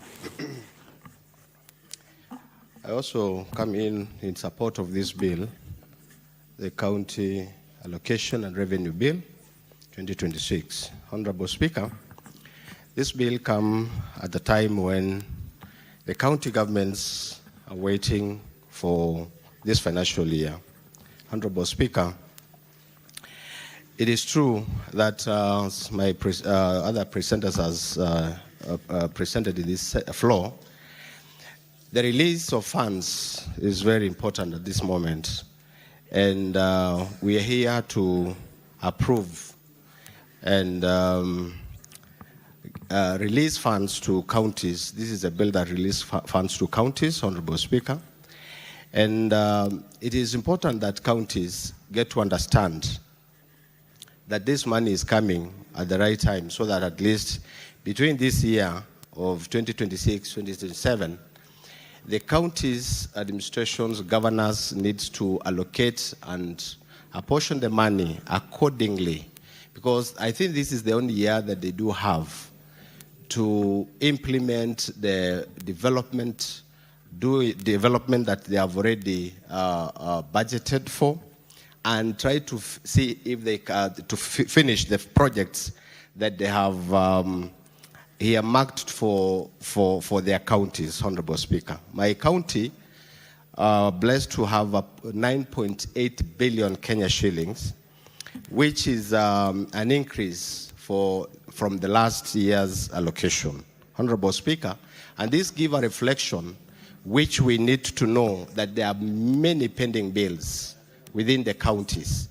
Even in my county, we have quite a number of pending bills. And this is the time where counties and governors need to know that we are approaching the election year, which the wananchi are ready to bring them back to those who are supposed to come back, those who are finishing their term.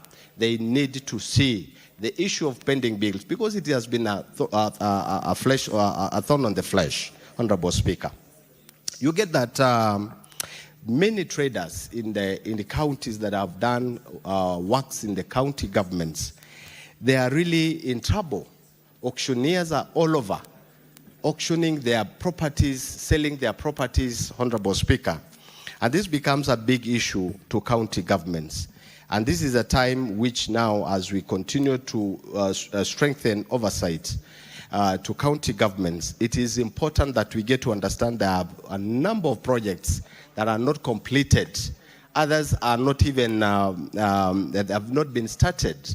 And county assemblies, together with the county government, they need really to go down and get to understand which are these projects that are not completed, because this financial year is almost the last year for their completion of their projects, Honorable Speaker. Honorable Speaker, in issues of education, I sat in the Committee of Education, Honorable Speaker. And this committee, we have a lot of problems with county governments, which they are not doing the functions that are supposed to be doing in ECD and vocational training colleges, Honorable Speaker. They're not even allocating the money that they have planned, they have budgeted for. They're not implementing that money, Honorable Speaker. This is the time that now we are releasing money to county government. They need to know that one of the functions of county governments is education, is ECD and vocational training colleges, Honorable Speaker. And most of the teachers, most of the counties have not employed these ECD teachers on permanent and pensionable. They are still on casual, Honorable Speaker. This is the time when now county governments need to do that, employ them on permanent and pensionable, follow the SRC guidelines, and make sure that they have bought and do infrastructure for ECDE and even for vocational institutions, so Honorable Speaker. Honorable Speaker, it is important that this bill needs to be observed even national government, national treasury, so that at least county governments get money on time. So that this kind of an excuse of county coming to our committees and say that we don't have the allocation, national treasury is delaying money, it is the time when now the national treasury also need to release money on time. Otherwise, Honorable Speaker, I support this bill. Thank you very much. Yes, Senator Mugeni.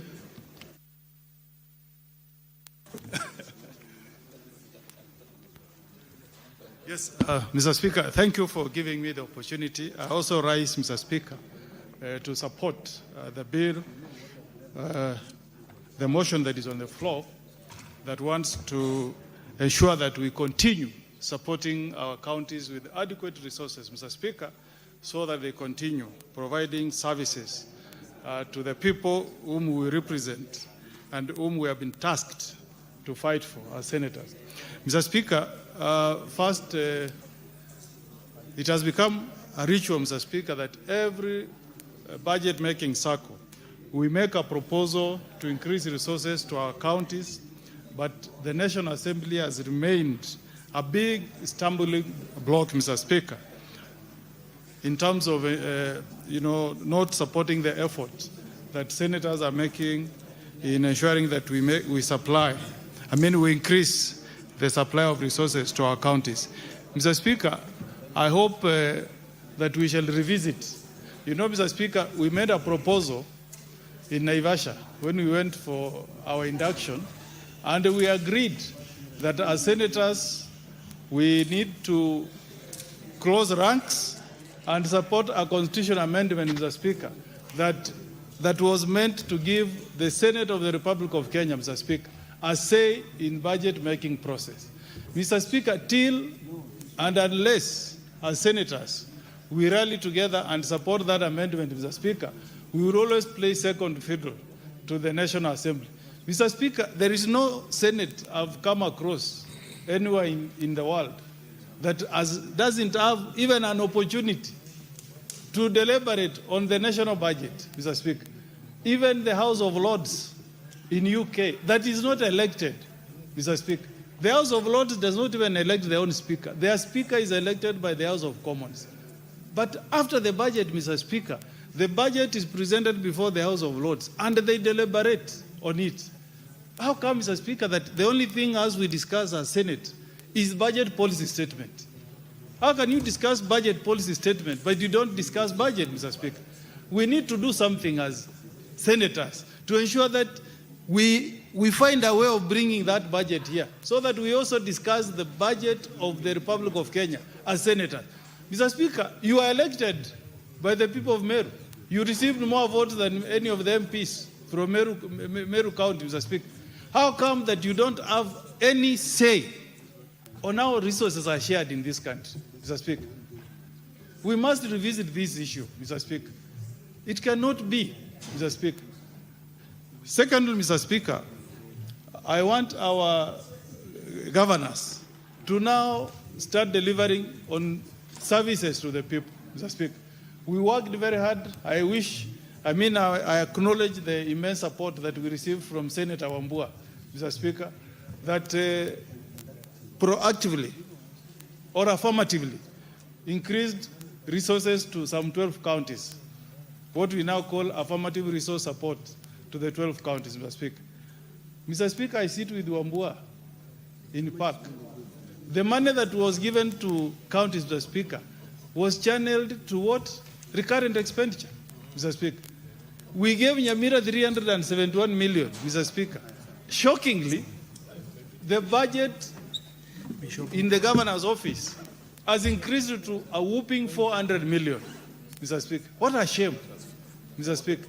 And that money was intended, Mr. Speaker, to build our health facilities.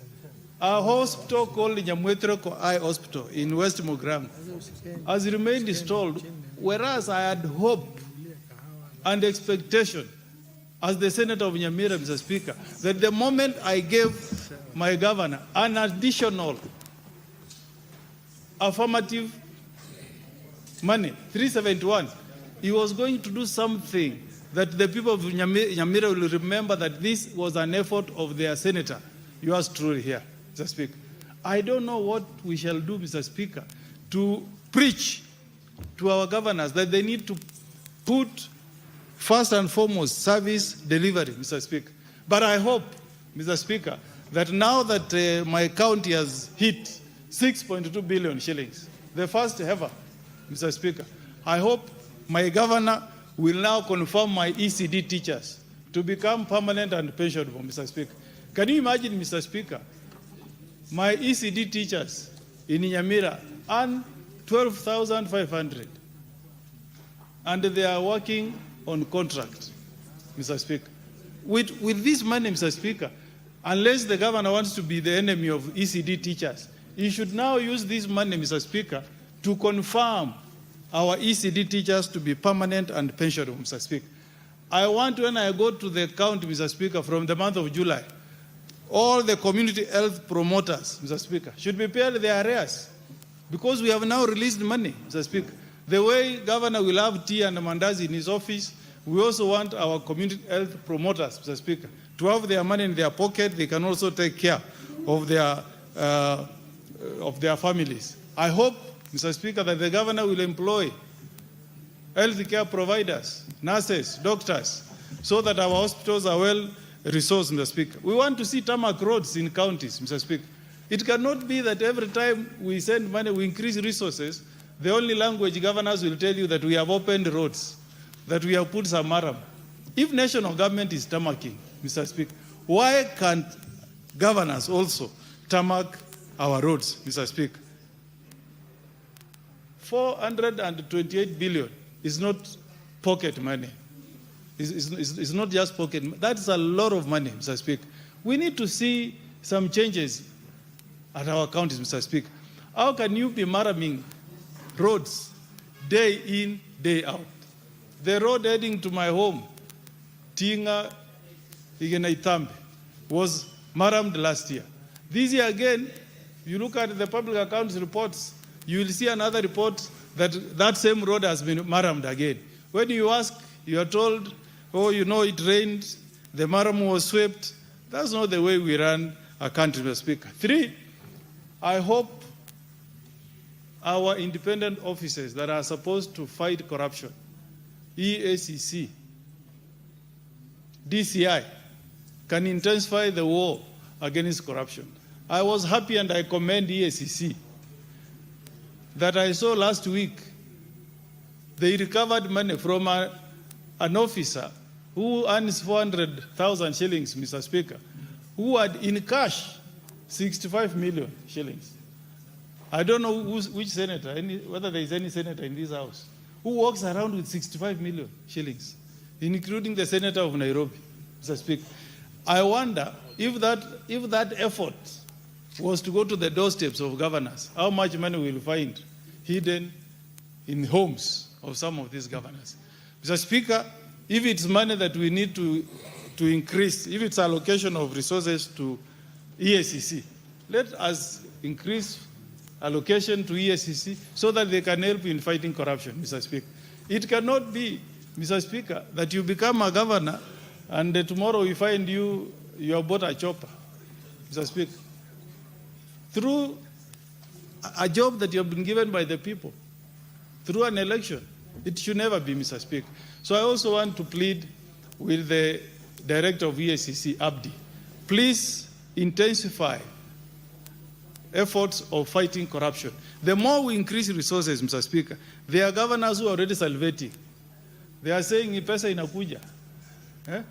Not to go and provide medicine in our hospitals, but to jumpstart their projects.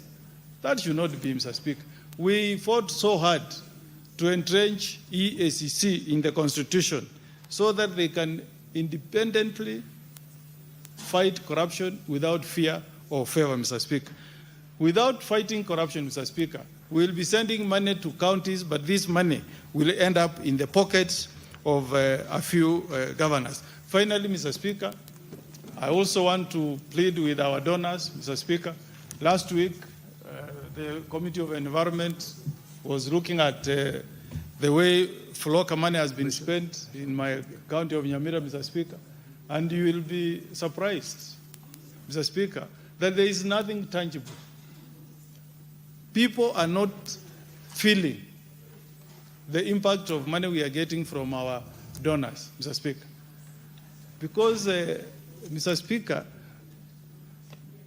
you get a report telling you that the county government of, let's say, Kitui, has received money to make the city clean, to do garbage collection. But what welcomes you to the headquarters of Kitui is garbage everywhere. Yet the reports that come to us, Mr. Speaker, you are told we have now cleaned the city. I invite you, senators, to make a surprise visit to Nyamira. Stop in a market called Kebirigo, all in Kerok, Mr. Speaker, and you see the kind of garbage you see there. I want to appeal to our governors, Mr. Speaker. to also join efforts with senators. We are doing the best we can, Mr. Speaker, to support our counties. But unless governors also join efforts and put service delivery ahead of their selfish interests, devolution will never be meaningful to our people. I support Mr. Speaker. Thank you. Senator John Yutu.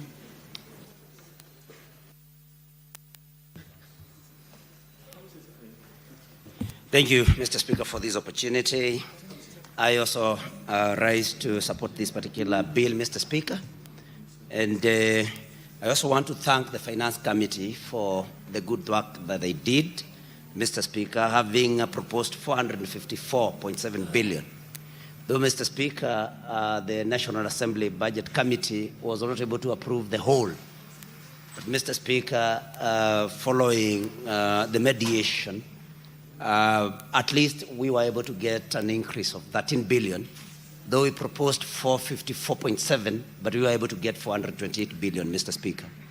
And I want to say that the National Assembly, especially the Budget Committee, must be persuaded or asked to be considering whatever we propose here, Mr. Speaker, because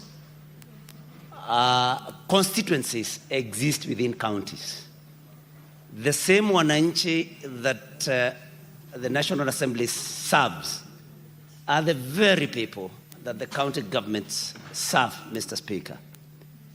And especially when it comes to health, that everybody, including the members of the National Assembly, have families that receive medical care from counties. And that is why we would want to beseech them that when we take our estimates and our proposals to them, that they should be giving it a favorable consideration. But Mr. Speaker, I must say that counties must also, besides what we allocate them here, counties must also see to it that they collect enough own source revenue, Mr. Speaker. And one thing that can really aid that is automation of collections by counties, Mr. Speaker. So we must call upon counties also to see to it that they raise their own source revenue, especially through automation of this particular exercise, Mr. Speaker. Mr. Speaker, like most of those that spoke before me have said, we cannot have incremental or raised allocations and retain the same services that we used to have, Mr. Speaker. There must be a reflection on the ground. Mr. Speaker, when I served as chair of the Committee on Education in this House, we were able to pass recommendations that every other ECD teacher serving in any county in this country must be employed on permanent and pensionable terms. And not only that, that every teacher's individual qualification must be considered when we pay them their salaries, Mr. Speaker. Because what has been happening in counties is that you find a diploma holder, a certificate holder, a degree holder paid the same salary, Mr. Speaker. And that's why we passed as a Committee on Education the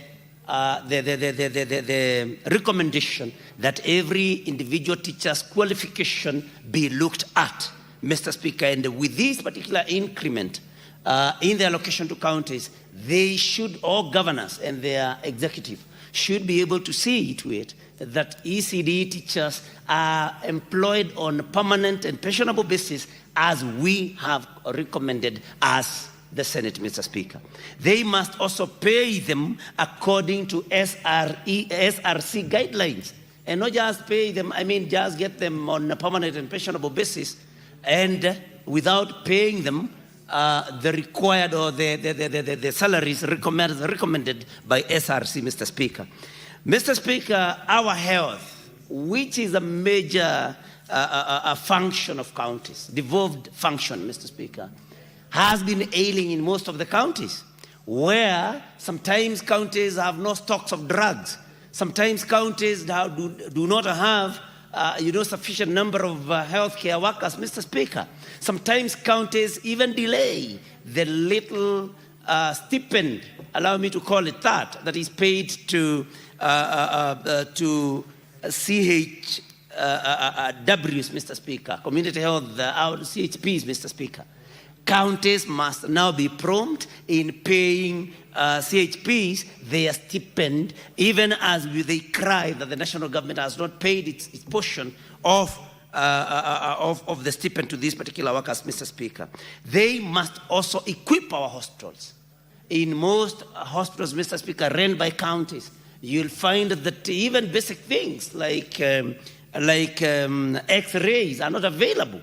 With this increase, with this raised allocation, Mr. Speaker, counties must see to it that they equip the hospitals that they run, so that our people, when they go to those hospitals, they receive a whole package, all the services, including, diagnostic services, Mr. Speaker, so that we may be able to give our people better health care, Mr. Speaker. Mr. Speaker, cancer has become a major problem in this country. Very few counties have cancer centers. And I want to call upon counties to consider, those starting in a small way, whatever they do, they must see to it that they look at this particular menace and start cancer centers and grow cancer centers with time progressively, so that our people may receive these services that are very expensive, Mr. Speaker. And we know that sometimes counties also get problems, Mr. Speaker, with the failure of disbursement or failure of pay by SHA. We must also call upon the national government, upon SHA, to pay counties their claims in good time and the right amounts, Mr. Speaker, so that the services that counties offer may continue happening. Mr. Speaker, when it comes to agriculture, sometimes we do not, especially when it comes to livestock, we do not see some services that we used to see when we were young. We used to see veterinary officers, Mr. Speaker, going around, villages and, offering what was called AI services. These days, it's very hard to find those services, Mr. Speaker, especially not readily available, especially in the rural areas of counties. This is something that counties, with the additional allocation, can be able to fast track, Mr. Speaker, and also have field officers advising our people on the quality of their soils, the plants, the crop that can do better, that can do well in our soils, Mr. Speaker. These are services that our people need. Field officers to also educate our people on better farming and agriculture practices, Mr. Speaker. These are some of the things that our counties should be able to do, so that we see to it that the drafters of the 2020 Constitution, who wanted that counties offer these services, may actually rest easy wherever they are, Mr. Speaker. And recurrent expenditure is something that counties must also arrest. Not arrest, but see to it that they do as per the recommendations of the Public Finance Management Act. They must see to it that they cap it at the 35%, that they operate within that particular limit that we have given them, because it's possible. Let them employ only the necessary staff, Mr. Speaker. And finally, Mr. Speaker, counties must arrest all corruption. Counties must be accountable for the funds that we are sending them. And those that have spoken here this afternoon, Mr. Speaker, have talked about, governors, who are living in largesse. Governors, who are now very rich since they were elected, Mr. Speaker. And the Auditor General should also be able to carry, I don't know whether it's possible for the Auditor General to be carrying out lifestyle audits, of governors. Because, somebody cannot be, people declare their wealth every year.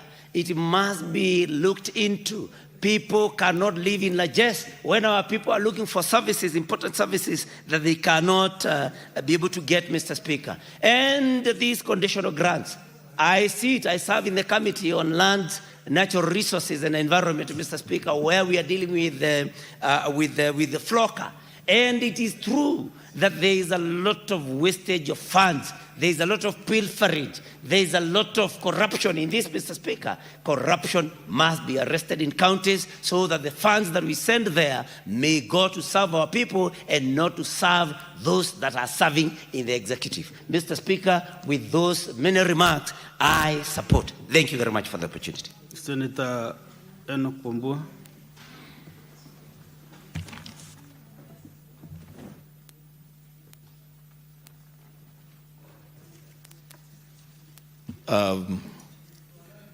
Thank you, Mr. Speaker. Mr. Speaker, I also stand to support this report and the motion by the Standing Committee on Finance and Budget on the County Allocation of Revenue Bill 2026-2027. Mr. Speaker, I'll have a few things to say in support, but also to share an opinion. And I'm happy that the chair of Finance and Budget is in the House and keenly following what members are saying about this bill. Mr. Speaker, let's begin by congratulating the committee for coming up with this bill, and after serious deliberations with the National Assembly on the mediation, they have been able to give an additional 13 billion Kenya shillings to counties from the previous financial year. Speaker, first things first, I have followed those mediation conversations very, very keenly, and I heard time and again the members of parliament from both houses who participated in the mediation pointing out that the additional 13 billion Kenya shillings that was given to county governments, a good percentage of it should be used to settle pending bills and other trade payables and reduce the pressure on Kenyan business people working with county governments. So, Speaker, at the advent of devolution, there was excitement, especially from contractors. You know, people who never imagined in their lifetime that they would be contracting and working with government. They started working with government and they were signing business contracts with county governments running into millions of shillings. But Speaker, that joy has been turned to serious sorrow for a lot of these contractors. That they have accumulated a lot of pending bills. They have pushed actually some of these contractors to bankruptcy. Some have been told of cases of some contractors, the Speaker, who have actually even committed suicide. So the burden that they have been given by county governments for non-payment or pending bills. So I'm expecting, Mr. Speaker, that the pronouncement by the mediation committee on the use of a percentage of the 13 billion to settle some of the pending bills, that by the time we are coming to the next financial year, Mr. Speaker, we are going to see a serious reduction on the pending bills, especially from county governments. Mr. Speaker, you may want to require the Senator of Mandera and the Senator of Garissa to pay keen attention to what Kitui is saying.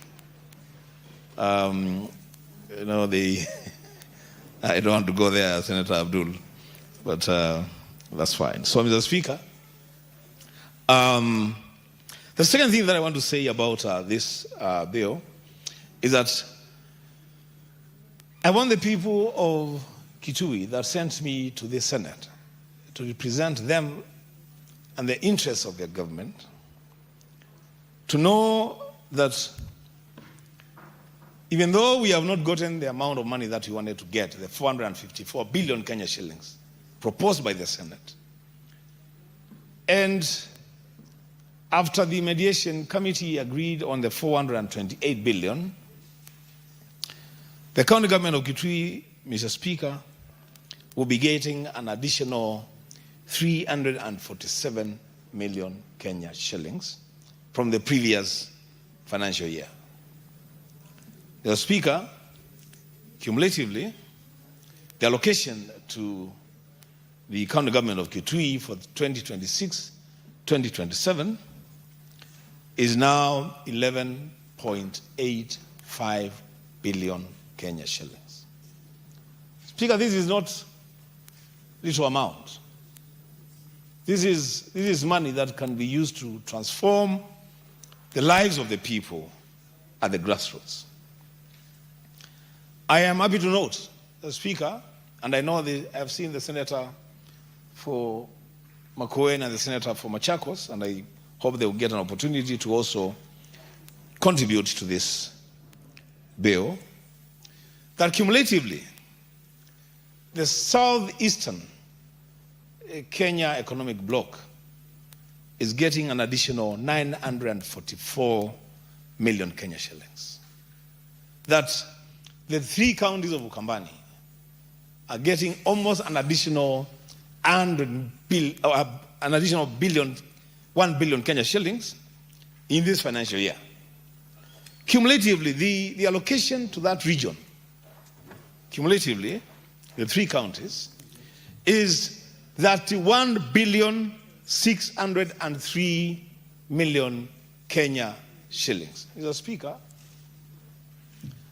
you know, one of the bills that, and I do not want to put the Secretariat on the spot on this one, Mr. Speaker, I have proposed a regional economic blocks bill to entrench the regional economic blocks into law so that now counties can lawfully appropriate for cross-county projects.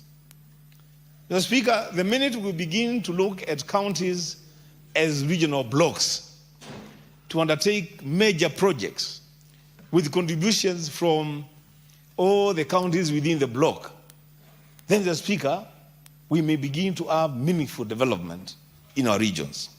So, Mr. Speaker, with that 1 billion Kenya shillings this year going to the southeastern Kenya economic bloc, the 3 counties of Makueni, Kitui, and Machakos, then it is only fair to expect that there will be meaningful development in that region.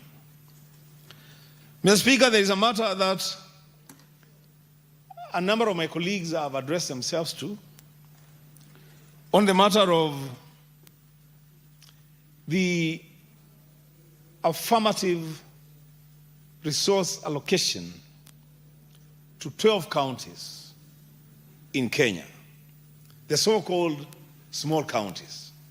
And I see the Senator of Elgeyo Marakwet is smiling because he knows that this Senate, in its wisdom, invoked the provisions of Article 203 of the Constitution, and 35 counties in this country, led by their senators, agreed to donate 4.4 billion Kenya shillings to 12 small counties to try and bring them at par with the rest of the country. Mr. Speaker, you know, I sit down at times and listen to people asking what the Senate does. And I say, it must be very true when the Bible says that my people perish for lack of knowledge. The Speaker, that move by the Senate was a masterstroke. That 35 counties said, we shall allow 12 counties who are part of this country to get an additional 371 million Kenya shillings every year for the next 5 years, Mr. Speaker, so that we can spur growth in those counties. Mr. Speaker, to the amazement of all of us, and Mr. Speaker, without bragging, I moved that amendment myself. But the amazement of all of us, those 12 counties are the most notorious in doing the wrong things. They are the most notorious in trying to avoid or evade accountability.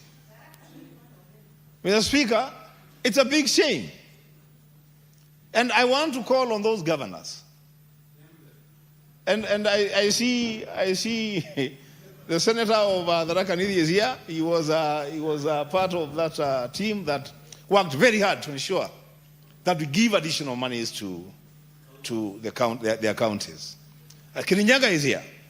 And he worked very hard, Mr. Speaker, to ensure that we give more funds to their counties. But if these senators get an opportunity, Mr. Speaker, to even contribute to this bill, perhaps if they will tell you the frustration that they're having with their governors, trying just to push for accountability and saying, when I go back to the Senate, how will I convince my colleagues that they did the right thing to give us additional allocation, a special consideration that was given to these counties? Mr. Speaker, I want to ask those governors, because there is still 2 more financial years to go. I mean, this financial year and then the next financial year, to try and put this money into better use for the benefit of the people in those counties. Mr. Speaker, the third issue that I want to address myself to, now this I want to address the senator of Mandera, my friend, who is the chair of the Finance and Budget Committee of the Senate of the Republic of Kenya. Mr. Speaker, Article 176 of the Constitution is the one that establishes county governments. And it defines the county governments without ambiguity, that they consist of the county executive and the county assemblies. And Mr. Speaker, in that definition, there isn't an arm of government in the counties that is superior or subservient to the other. They are both arms of government. Mr. Speaker, I have seen we have had a minimal increment in the revenues that we are sending to county governments. In their wisdom, and this is what I want the senator for Mandera to consider going forward. In their wisdom, they have proposed to us in this bill that we increase the ceilings for recurrent expenditure for the county executives by 1.8 billion Kenya shillings, which is fine. Where I have a slight problem, Mr. Speaker, is when they propose to us that we reduce the ceilings for recurrent expenditure for county assemblies by 744 million Kenya shillings. Mr. Speaker, we must appreciate certain things because we all represent counties and the interests of devolution. That the county assemblies, truth be told, have been underfunded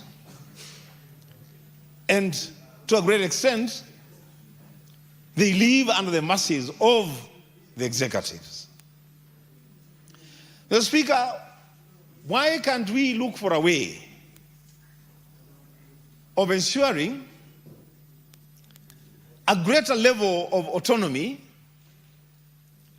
for the county assemblies, and not just autonomy, but also financial muscle, so that we are able to plan their spending, not always with a very tight budget, but at times some bit of flexibility to ensure them even be able to serve their people better. Mr. Speaker, I say this because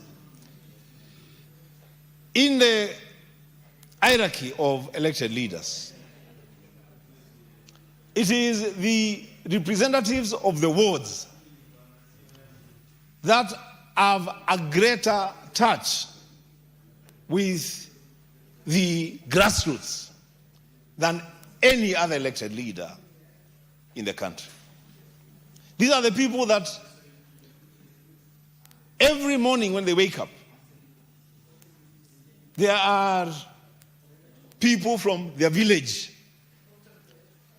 there are people from their families, people from their locations, from their sub-locations, bringing issues to them. Mr. Speaker,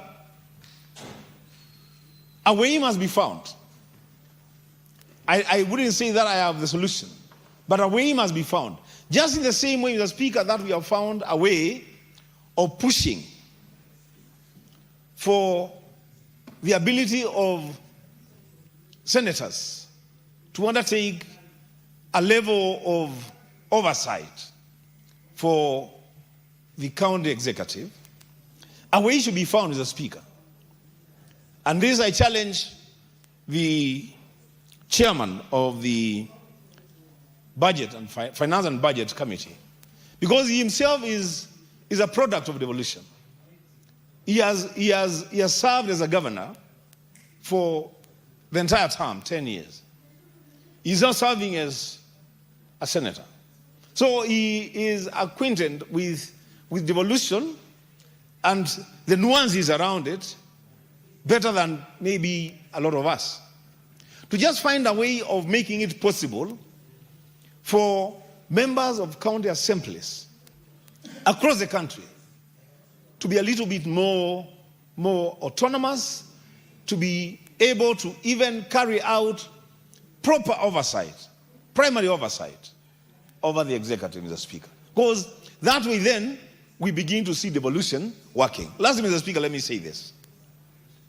One of the biggest challenges to devolution, and again, the chairman finance should also hear this, where I see the biggest challenge to devolution is when we started the chain of devolution and we got to the county headquarters. It is like we stopped devolving at the county headquarters. Senator Robert, the Speaker, may benefit from this. I don't know whether he is a beneficiary or a culprit on this matter. We devolved. And then when we go to the county headquarters, it's like we froze devolution at the county headquarters. There will be need to devolve further. And the Speaker, the Constitution envisages a situation where the ward, administratively, becomes the lowest level of devolution, where decisions, even decisions on expenditure, can be made at the ward level. Because devolution, the way I understand it, the Speaker, was never supposed to be just the establishment of county headquarters, and then all the decisions about the county are made at the county headquarters. We should go further, including devolving more funds to the wards, helping the ward representatives to be more effective in their oversight roles. Mr. Speaker, with those remarks, I support. Senator Murangu.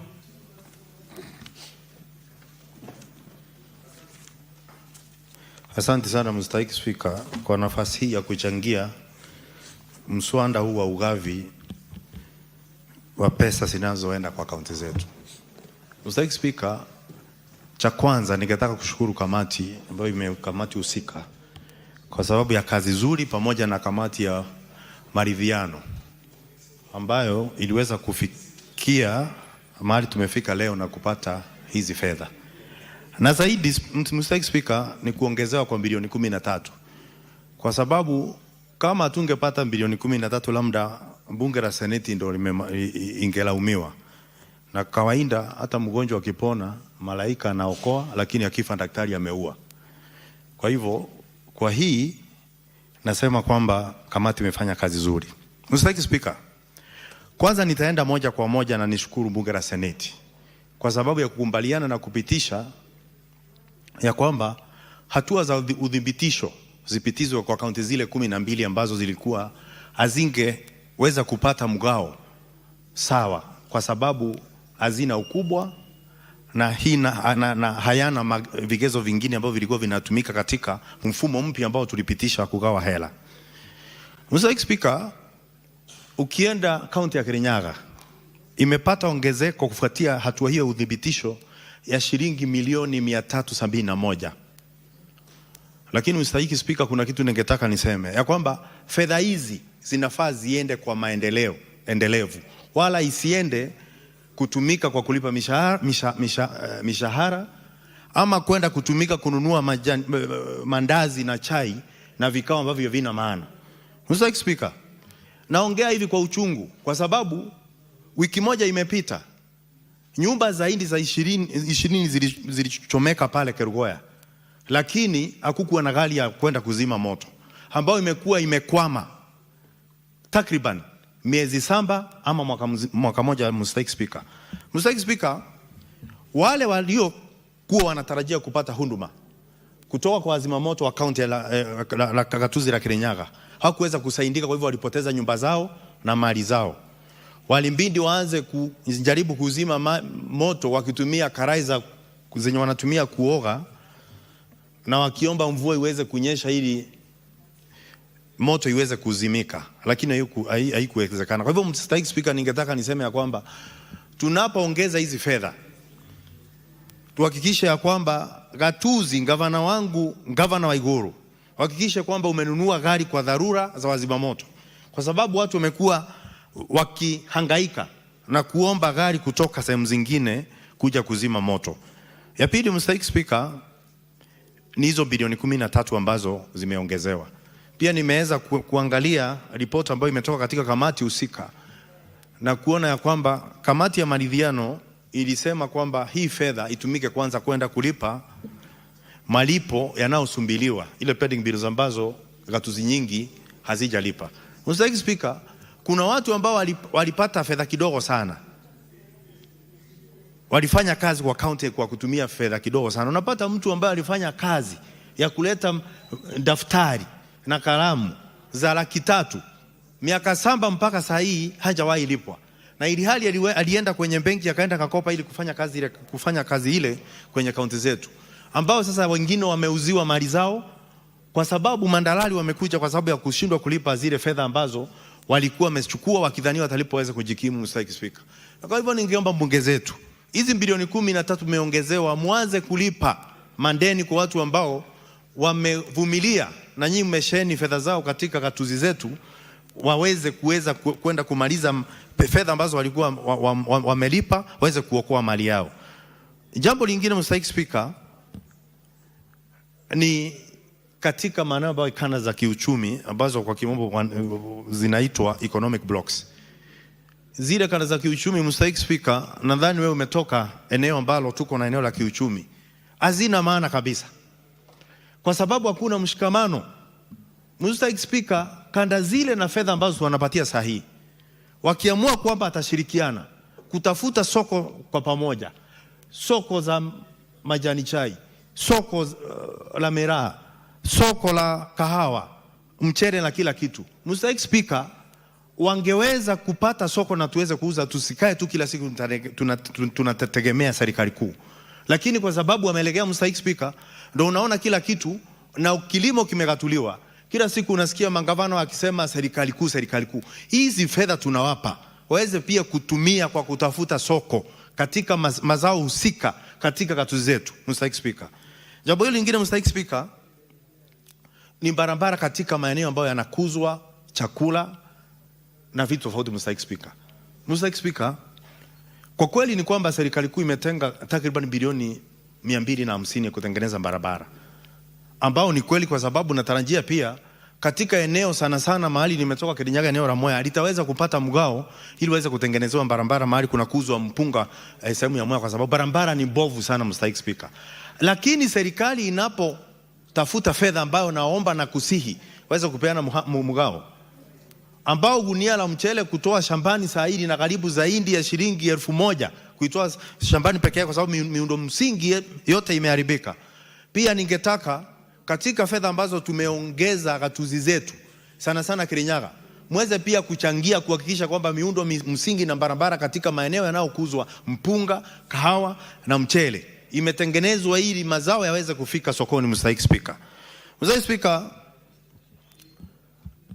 ni vizuri pia tuseme kwamba hizo fedha ambazo tulipewa na bunge la Seneti bilioni 4.46 ambazo zilienda kwa zile kaunti ndogo 12 siweze kutumia kwa njia inayofaa. Na ni kweli kwamba wakati tunaita mangavana kuweza kuwajibika, ndio unasikia sasa mihemko inaanza, Mstahiki Spika. Tunaanza kuitwa majina na kuonekana kama sisi ni maadui. Lakini fedha ambazo tumeongeza siku ya leo, kwa sababu kuna hizo bilioni 13 na pia zile ambazo tumepewa kupitia hatua za udhibitisho, ni vizuri zitumike vilivyo kusaidia wananchi, Mstahiki Spika. Juzi wale wafanyikazi wa hospitali kuu ya Kerugoya katika gatuzi la Kirinyaga, unapata wale ambao wanaosha wagonjwa, wenye wanatumika kulisha wagonjwa, wenye wanafua nguo na kuhakikisha kwamba marazi katika hospitali zetu ni safi, Mstahiki Spika, walikuwa hajalipwa kandili ya miezi 3. Na tulipoulizia tuliambiwa ni kwamba fedha hakuna kutoka kwa serikali. Sasa nataka niweze kumwambia Gavana Mombi Waiguru kwamba leo katika kikao cha leo katika bunge la Seneti tumeongezea fedha, kusiwe na aibu na mateso kwa wanaofanya kazi katika gatuzi zetu, na iwe kisingizio ni kwamba fedha hazimo wala hazijatosha, Mstahiki Spika, kwa sababu wale watu ni watu, Mstahiki Spika. Na unajua sana naye kula na kijiko ajui mwenye kula na mkono ukuu anachomeka. Gavana anapopata pesa yake ya mishahara na amepewa marupurupu mengine, akumbuke ya kwamba wale wandogo ambao wanahudumu katika hospitali zetu pia wameangaliwa na kulipwa kwa muda unaofaa.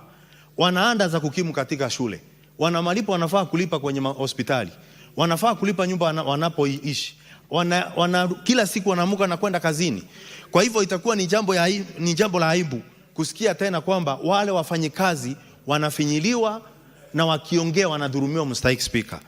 Mstahiki Spika, nikimalizia ni kwamba ukulima umekatuliwa, na juzi tumekuwa tunaongea sana na wahusika wakuu katika ukulima, sana sana wanaohusu mambo ya makandamia.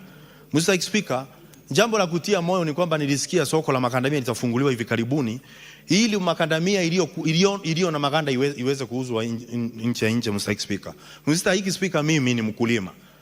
Mimi kila siku kama kuna matatizo katika wanaolima maziwa, mimi nayapata. Mkulima wa jani chai napata, wenye wanalima miraa napata hiyo malalamishi, wale ambao wanahusika katika ukulima akawa wanapata hiyo malalamishi kila siku, Mstahiki Spika. Kwa hivyo nataka kusema kwamba serikali ikifungua soko la makandamia hivi karibuni, bei itatoka mahali kwa ambao ni kama shilingi 30 na ipande mpaka 200 ama zaidi. Na hatutaki sana kuwa na bei elekezi, Mstahiki Spika. Hakuna mahali mkulima wa makandamia akilipwa shilingi 250 atanjikuna. Sio lazima wambandikwe, lazima wapewe shilingi 100 kwa kila kilo ya makandamia, Mstahiki Spika. Wapewe nafasi, soko iwe huru, mtu mwenye anataka kununua makandamia nchini akuja anunue bei nzuri ili soko iweze soko ifunguke, mtu auze mahali anataka kuuza mali yake, Mstahiki Spika. Na nikimalizia, Mstahiki Spika, niseme ya kwamba tunapoelekea uchaguzi kunakuwa na tambia kwa baadhi ya mangavana kukosa kulipa anda zinazosumbiliwa, pending bills, kwa sababu wale wanamaliza miaka 10 wanajua wanaokuja ndo watapambana na huo mzigo.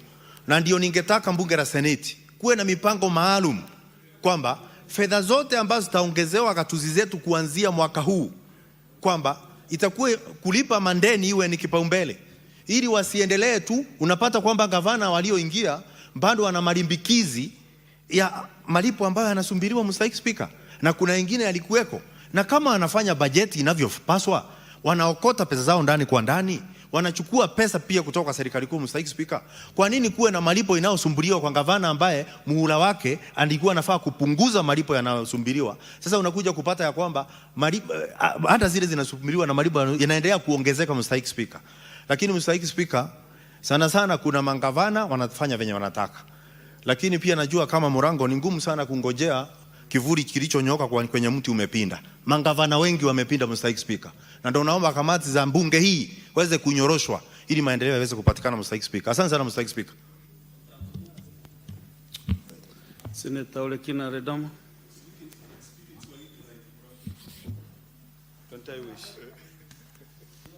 Thank you, Mr. Speaker. Mr. Speaker, let me begin by appreciating this House for being diligent to discuss the issue of revenues being sent to the counties. In fact, Mr. Speaker, if there's a time that when I look at both sides of the aisle, I see quorum, it is normally during this time. And this demonstrates how keen each member is to be able to send money to their counties. Mr. Speaker, a lot of people do not know the work of a senator. They think the work of a senator is to go and build hospitals, to build churches, to build roads, to build schools. This is what the work of a senator is. To be able to develop legislation, put a spirited fight that will be able to send money to the counties. Mr. Speaker, today when I stand here, I'm happy that my county of Narok is getting additional allocation. Excuse me, my paper is here. Shit.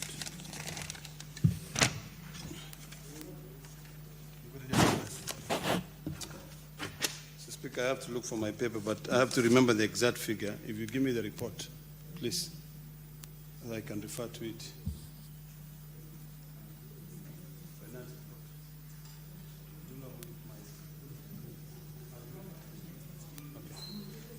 I'm sorry about that, Mr. Speaker. Mr. Speaker, I'm happy that my county of Narok is getting an additional, I think, 250, Narok is here, 297 million shillings.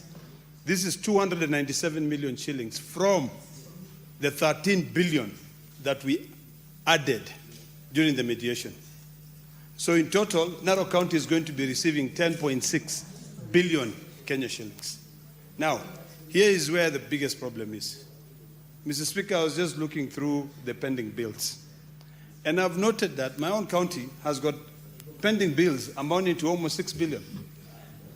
So the question is, we are here fighting so hard to send money to the counties, but we are accumulating more and more and more pending bills. If, Mr. Speaker, we don't become creative as a House, both the Senate and the National Assembly, we will continue to encourage this fiscal indiscipline in our counties. Mr. Speaker, the total amount of pending bills which is owed by all the counties cumulatively is about 183 billion shillings. If you look at the figure which is owned by the national government, which is around 458 billion shillings, the first question that comes to mind, which we have to resolve as a very serious arithmetic question, is how do we instill fiscal discipline, promote fiduciary responsibilities in these counties so that we end this issue of trade payables or pending bills. Mr. Speaker, I get tired. Every time we come here, we pass legislation. We pass motions. And when we pass those motions, implementing them becomes a heavy task, like you deciding that you're going to go naked and climb Mount Kilimanjaro. It's not going to happen. You know, you'll probably die before you get to the top. So, Mr. Speaker, I have been thinking seriously about how do we solve this problem. And I wish the chair of Budget Committee was here.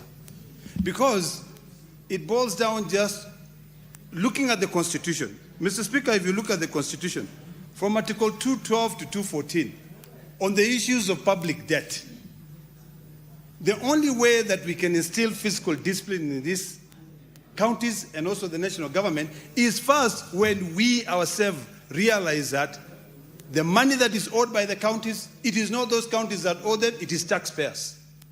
Because you will have to get money from taxpayers to allocate that money to counties, and then they pay.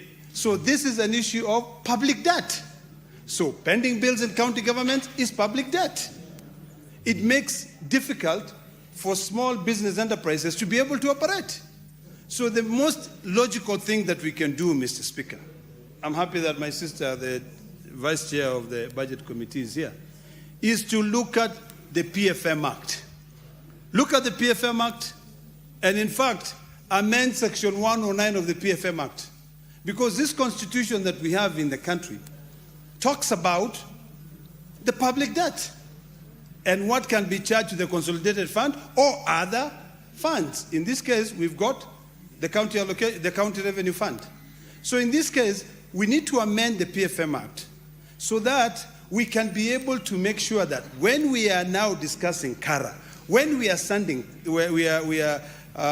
sending money to counties, we redefine serious accountability. The term serious accountability, we redefine it in the law, such that when the money goes to the counties, the controller of budget shall not release money unless that money is going to clear those trade payables or those pending bills. That is the only way that we'll be able to have fiscal discipline in this country. If we don't do that, Mr. Speaker, we'll end up being in debt, people will continue committing suicide, county governors will continue lining their pockets, buying choppers, doing whatever they do best, living a life that they would never otherwise live, because we are encouraging it, Mr. Speaker. From that side of the aisle, I can see we've got about maybe 10 or so senators waiting to speak on this matter so that they can be seen to be sending money to their counties. But when it comes to the issue of accountability, we are failing. It is not only the county governments that are failing, but Parliament is also failing. It is not only the executive which is failing, but Parliament is the one which is failing. Because we have the power of the purse. But when we have the power of the purse, we play musical chairs because we do not want to be able to be rigid to ensure that when this 10.6 billion is going to Narok County, it clears the entire pending bills.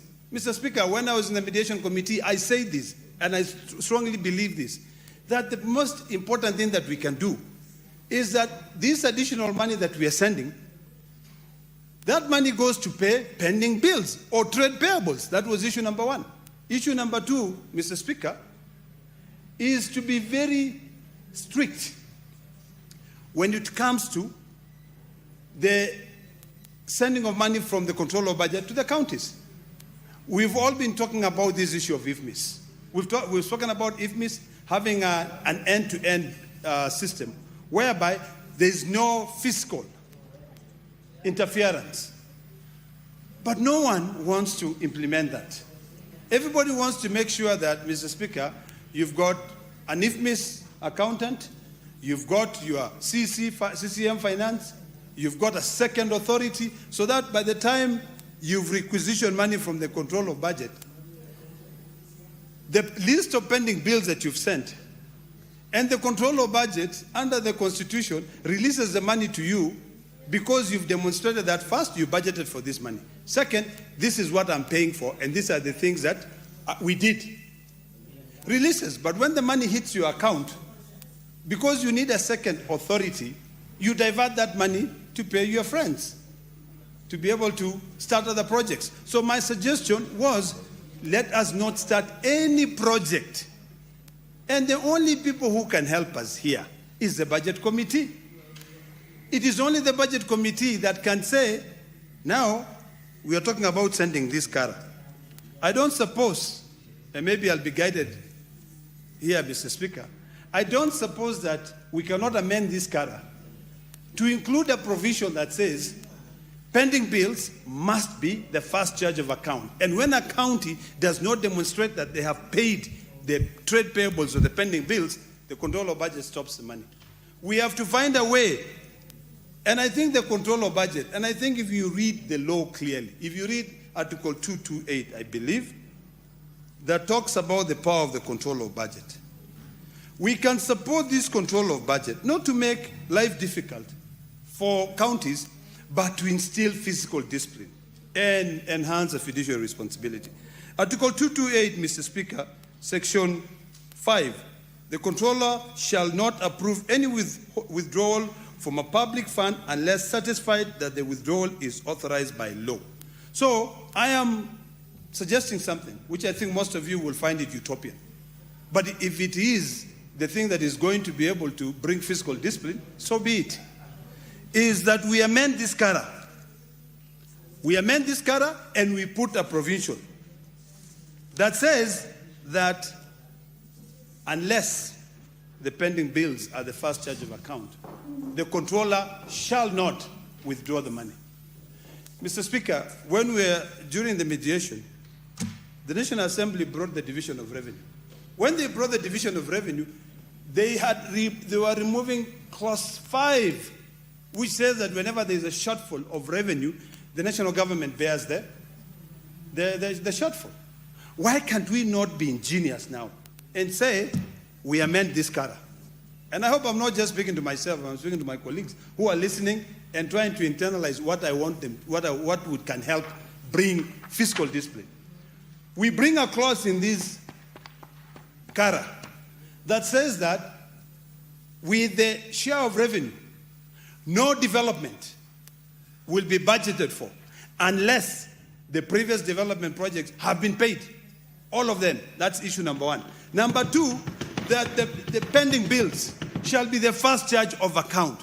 And when the pending bills are not the first charge of account, the controller budget should not release funds. That is what the Constitution says. It is a matter of interpretation, Mr. Speaker. So, Mr. Speaker, unless we want to continue playing musical chairs, unless we want to continue encouraging people to commit suicide, unless we want to continue encouraging corruption in these countries, we must now completely think outside the box. We must be creative on how we force a fiduciary responsibility. Otherwise, we'll all be here talking. Now my pending bills have gone to 753 to 6.6 billion. I'm glad, Mr. Speaker, that my good friend, Captain Robert, has just walked in. And I want to repeat what I just said so that Captain Robert can be able to hear. I think it's about time that we amend this CARA. Introduce a clause that demands that pending bills become the first charge of account. Number 2, that under Article 228, subsection 5 of the Constitution, which gives power to the controller of budget on releasing funds, that she shall not withdraw that money, send that money to the counties unless it is supported by law. And the law now will be that these are the pending bills. This is what is going to pay. And we stop. The third one we can add into it is that no development, the entire development budget for the next financial year shall not be implemented until the previous financial year have been cleared and have been sorted out. Mr. Speaker, the Ministry of Transport, under the good leadership of C.S. Churchill, has moved so fast to clearing every pending bill in the road sector. So the bills that they are accumulating now, I think that they are budgeting. In fact, it gets even neater, Mr. Speaker. KERA have got a discipline, fiscal discipline, whereby they will not advertise the road unless they have money. Money has been transferred from Treasury to their accounts. So they have the money. Why can't we distinguish men and women in this house? Why can't we borrow from that and bring in fiscal discipline? That's the only thing we want. You know, PFM, I've always argued that the PFM Act, should not be static. The PFM Act should be amended based on times. If we do that, Mr. Speaker, There's no reason as to why this country cannot be a first-class world, our country. All of us are happy when we come to Nairobi.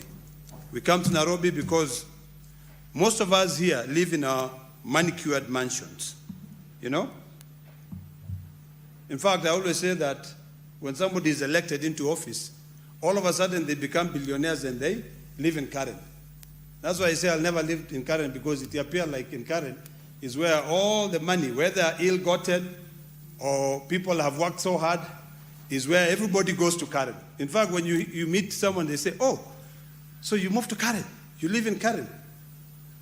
Because people have a culture where when you go there and you find the way people are living, you also want to emulate those people. You don't know how they got there.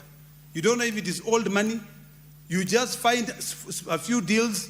If there's any loophole in the law, you actually exploit that loophole so that you too can be able to live like them. So, Mr. Speaker, I want to end by saying the following 3 points. Number one, Narok County and all the other counties, every single county has received more money because of the effort that we put in. The amount of money that we received, which includes the one for Narok County of 297 million, let us start by demonstrating that we care about a fiduciary responsibility, that we want the future generation to be able to find a better country, that we want Narok County also to be developed like Nairobi. Start by paying those SMEs their pending bills. That is issue number one. Number two, let us consider amending this CARA. Let us not be rushed to passing legislation. Let us amend this CARA just like the way the National Assembly was trying to amend the Division of Revenue to introduce a clause that says when there is a shortfall in revenue, we share the burden, county governments and national government. But we knew very well that that was against Article 219 of the Constitution. Let us amend it, make sure that when we leave, because this is the last year before elections, that the money that we send to counties is going to make sense. Because come next year, the money that will pass, the executive will get all its share. Counties will start getting their money maybe in September, something like that, when there are new governments in place. So the only thing that we can say we'll take home and that we can be judged with is by making sure we develop legislation that will supersede us. Mr. Speaker, today I was eulogizing one of our leaders called the Honorable Lempaka, who was among the first legislators in the East African Legislation Assembly, who passed on from my community. And I said, listening to his story and listening to everyone who eulogized him, I deduced that he was more obsessed with the legacy that he is going to, the impact his legacy is going to have in this country, rather than being obsessed with being famous or being, or glorified. He was obsessed not with the fame, not with the glory, but with the impact that his legacy will leave. Can we please borrow from that leaf? Let us be obsessed by making sure we bring in fiscal discipline to our counties for generations to come. Thank you, Mr. Speaker. Senator Wakori, Majority Whip.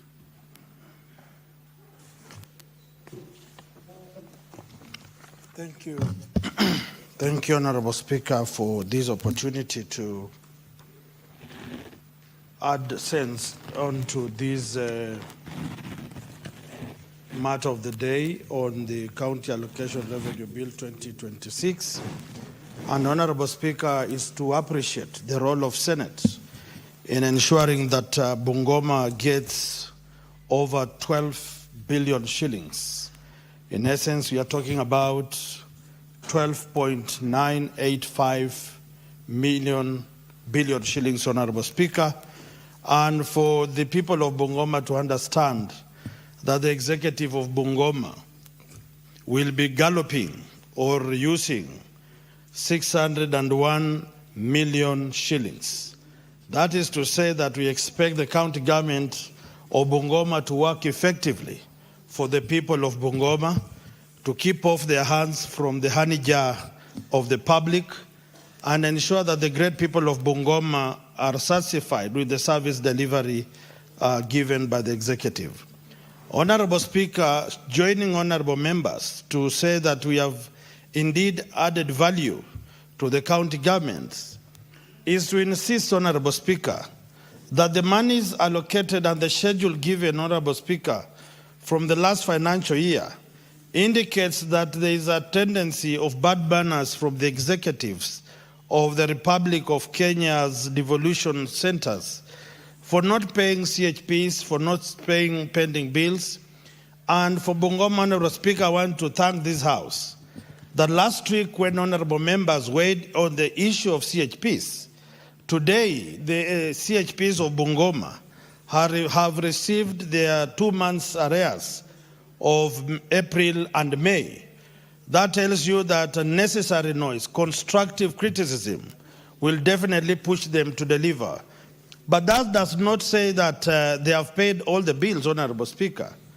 My great county is yet to pay from July last year to October of last year. So we are talking about 4 months, Honorable Speaker. And in a few weeks, we'll be crossing over to the new financial year. So if they have budgeted their monies, they have never run out of fuel, never run out of milk, conch tea, never run dry of mandazis in the offices, Honorable Speaker, never run dry of oil in their vehicles, but they have run dry on salaries of CHPs. It's quite ironic, Honorable Speaker, but we'll continue raising the concerns of the people.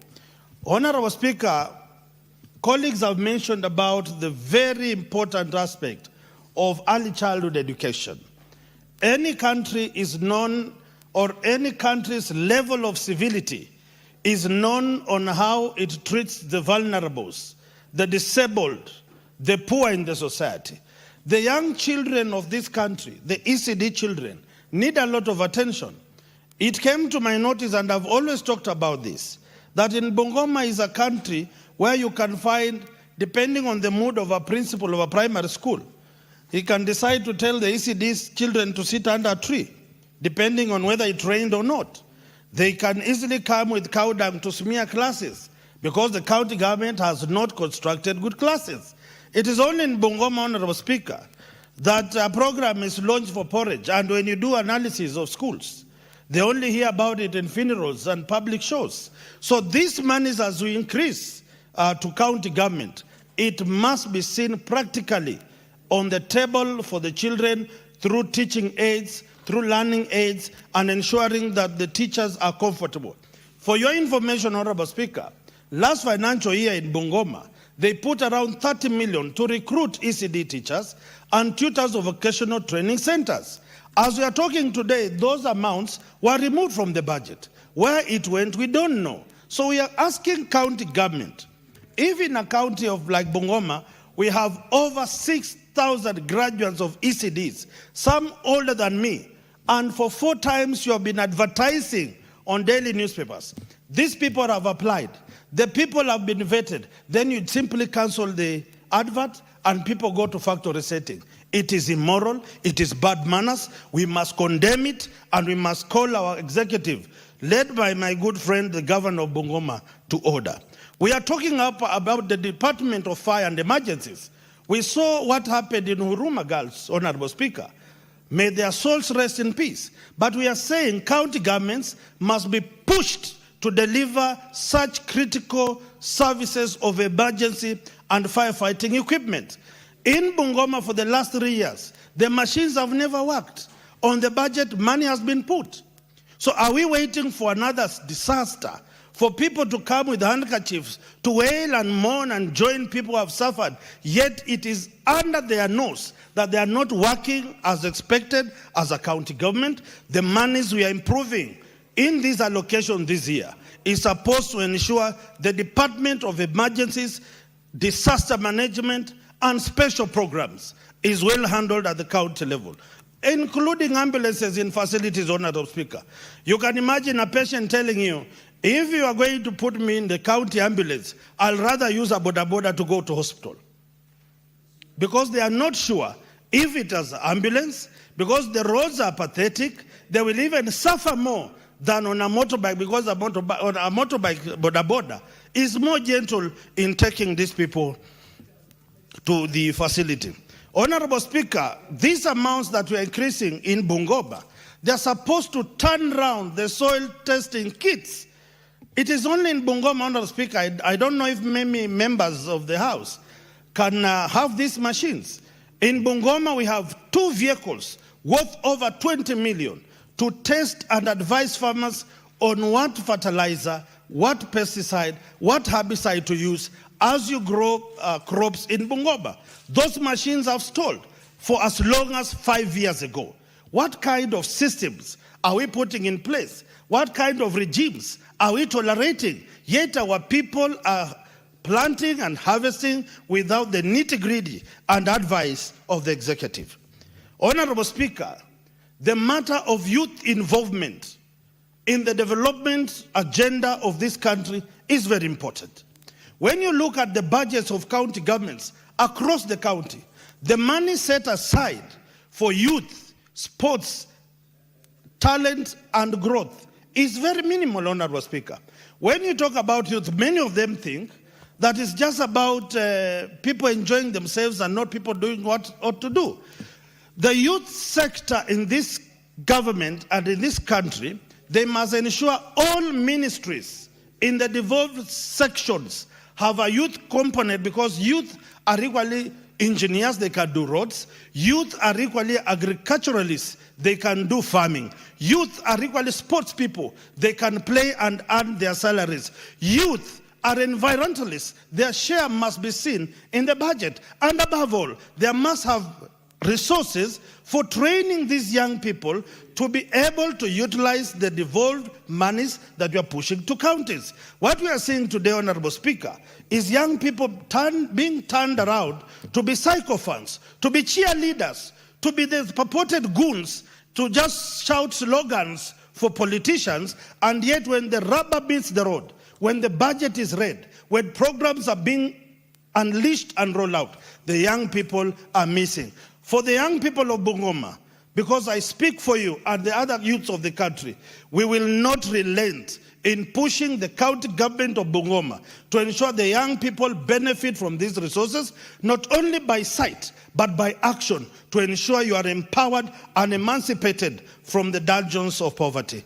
Pending bills, Honorable Speaker, I was here, Honorable Speaker, and I want to request your House and your chair, Honorable Speaker, that the committee that was assigned to oversee the county government of Bungoma's report on the list of pending bills. How old are the pending bills? What did the contractors do? What are the arrears? The committee should be tasked to give me a report. Our people are suffering, Honorable Speaker, and in the several weeks to come, I will be looking forward to inviting the relevant committee. I will host a meeting of those contractors, those suppliers, those disabled people, those widows who did work in Bungoma for as long as devolution was, to come and listen from them. Because I think, Honorable Speaker, we are simply talking from some tower somewhere. You know, people operating as if we are on the top of KICC. Like the proverbial devil and Jesus at the hill, that you'll take this or this. No, I want to request the committee that I will invite you to Bungoma, meet these people, share their predicaments, and I'm told that we shared last week, some county governor has a fake pending list. He prepares the documents by his people. They pay according to how friendly are you politically aligned, how much are you releasing? And on behalf of the people of Bungoma and the contractors of Bungoma, we will not sleep. We will ensure that you get justice for the work you did, and the executive has no mandate to play games with you. Finally, water is a very important sector in the lives of people. In Bungoma, Honorable Speaker, we have a drilling machine. But if you ask them how many wells have they dug for the people of Bungoma, they are ashamed to tell you, because they will rather advertise tenders, give tenders because people will pay in kickbacks. There is a percentage that they will get out of contracting well drilling for the people. But they will not allow to fuel, to repair, and drill freely for the people of Bungoma. We have no meters. The pipes are bad. The workers are paid decimally. The taps are reading figures that cannot add up from the last time people saw drops of water in their taps. We are talking about a failed government system, county regime of Bungoma. We must up our game, and I will ensure that in my lifetime, Bungoma becomes an epitome of success, not an example of a failed county government. Thank you, Honorable Speaker. Senator Buru Oginga.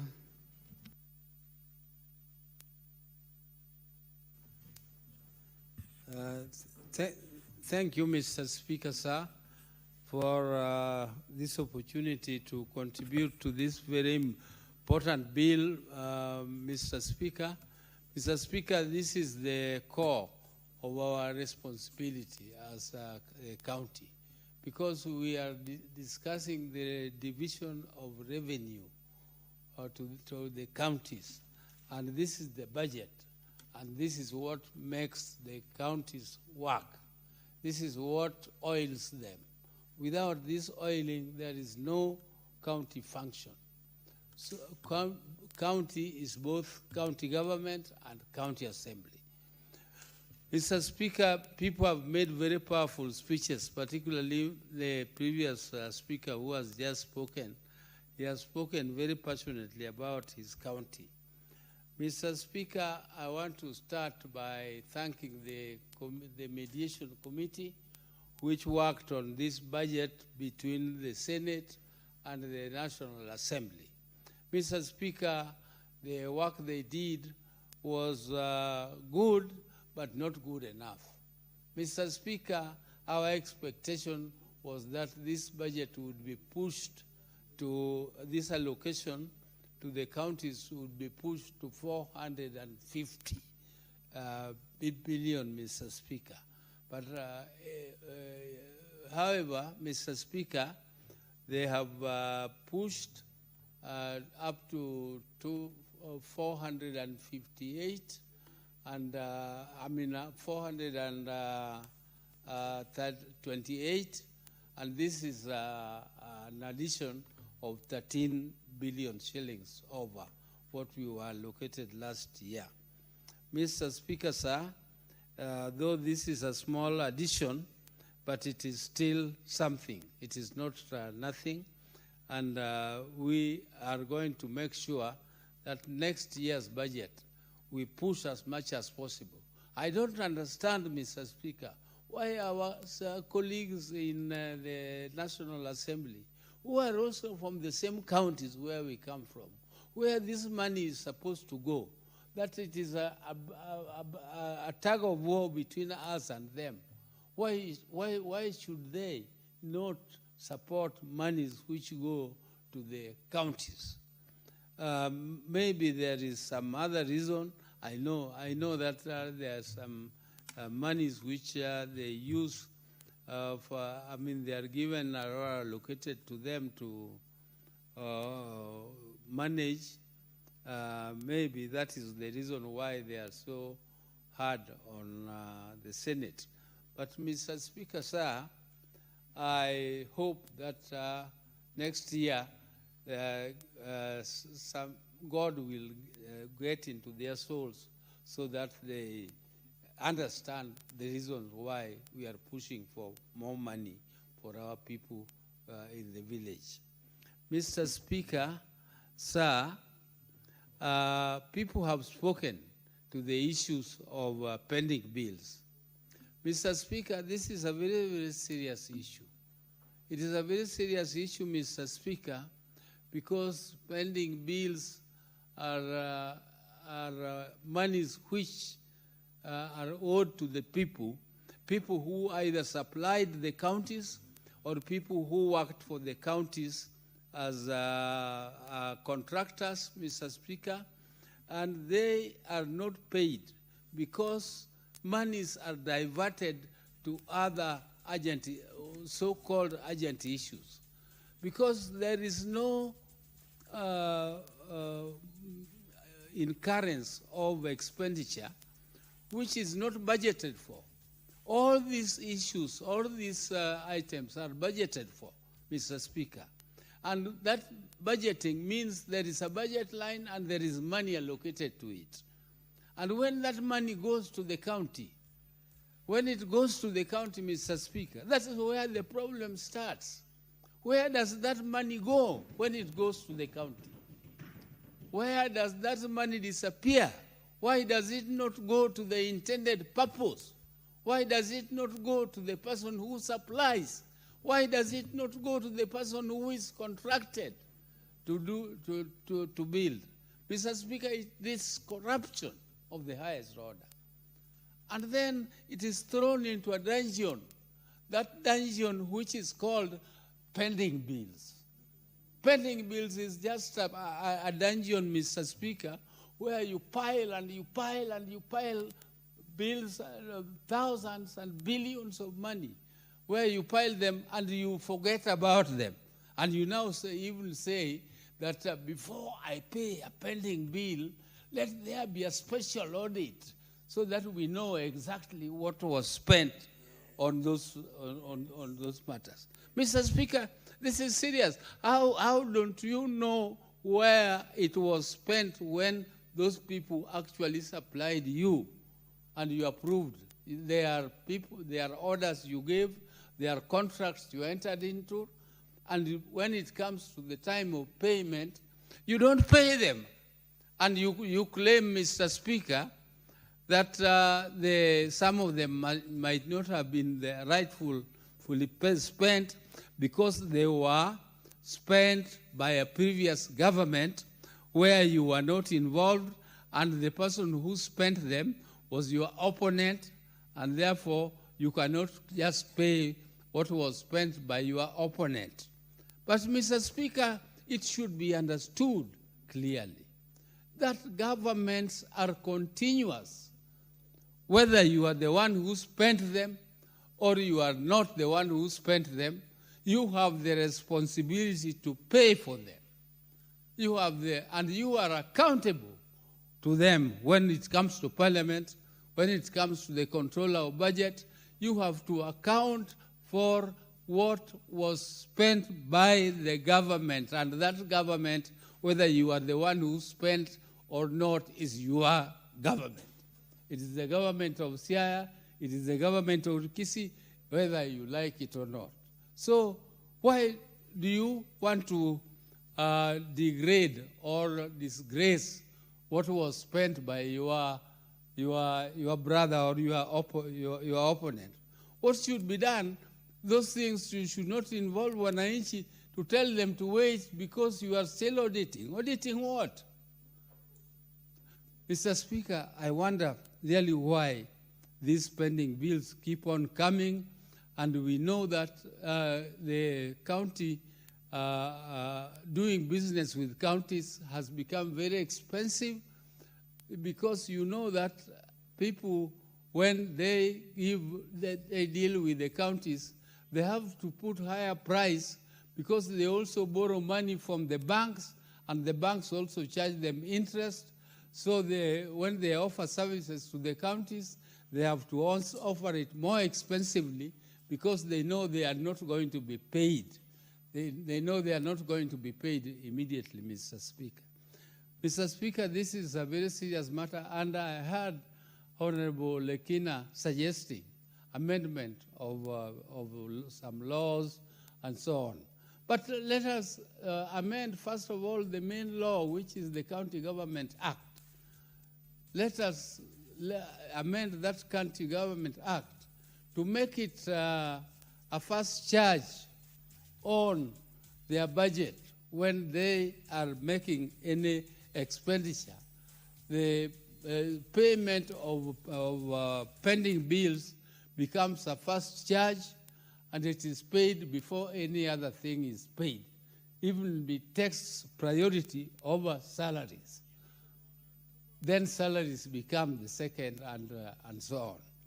Mr. Speaker, the government, the main government, that is the law which appears, which is there, that the debt service takes precedence over any other thing. But even in the national government, they still find a way of going around and keeping pending bills and separating them from payment of debt, Mr. Speaker. Mr. Speaker, I also want to say something about the equalization fund. Mr. Speaker, this equalization fund was meant to serve a few counties, which were 12 counties, Mr. Speaker. Mr. Speaker, even though they were supposed to serve these 12 counties, consideration should be taken of historical injustices. Mr. Speaker, there are some counties like mine, because we have been in the opposition for the longest time than all the others, Mr. Speaker, some of the counties around my area. Mr. Speaker, we have also been marginalized. We have been completely marginalized, and I'm happy that at least something small is coming to my county for marginalization, as a marginalized county, because truly, Mr. Speaker, it is not being given for nothing, and I must appreciate that we are also getting something small for marginalization, Mr. Speaker. This is a historical thing which happened to our counties, and I would like to appreciate that aspect. Mr. Speaker, I would also like to talk something small about my county.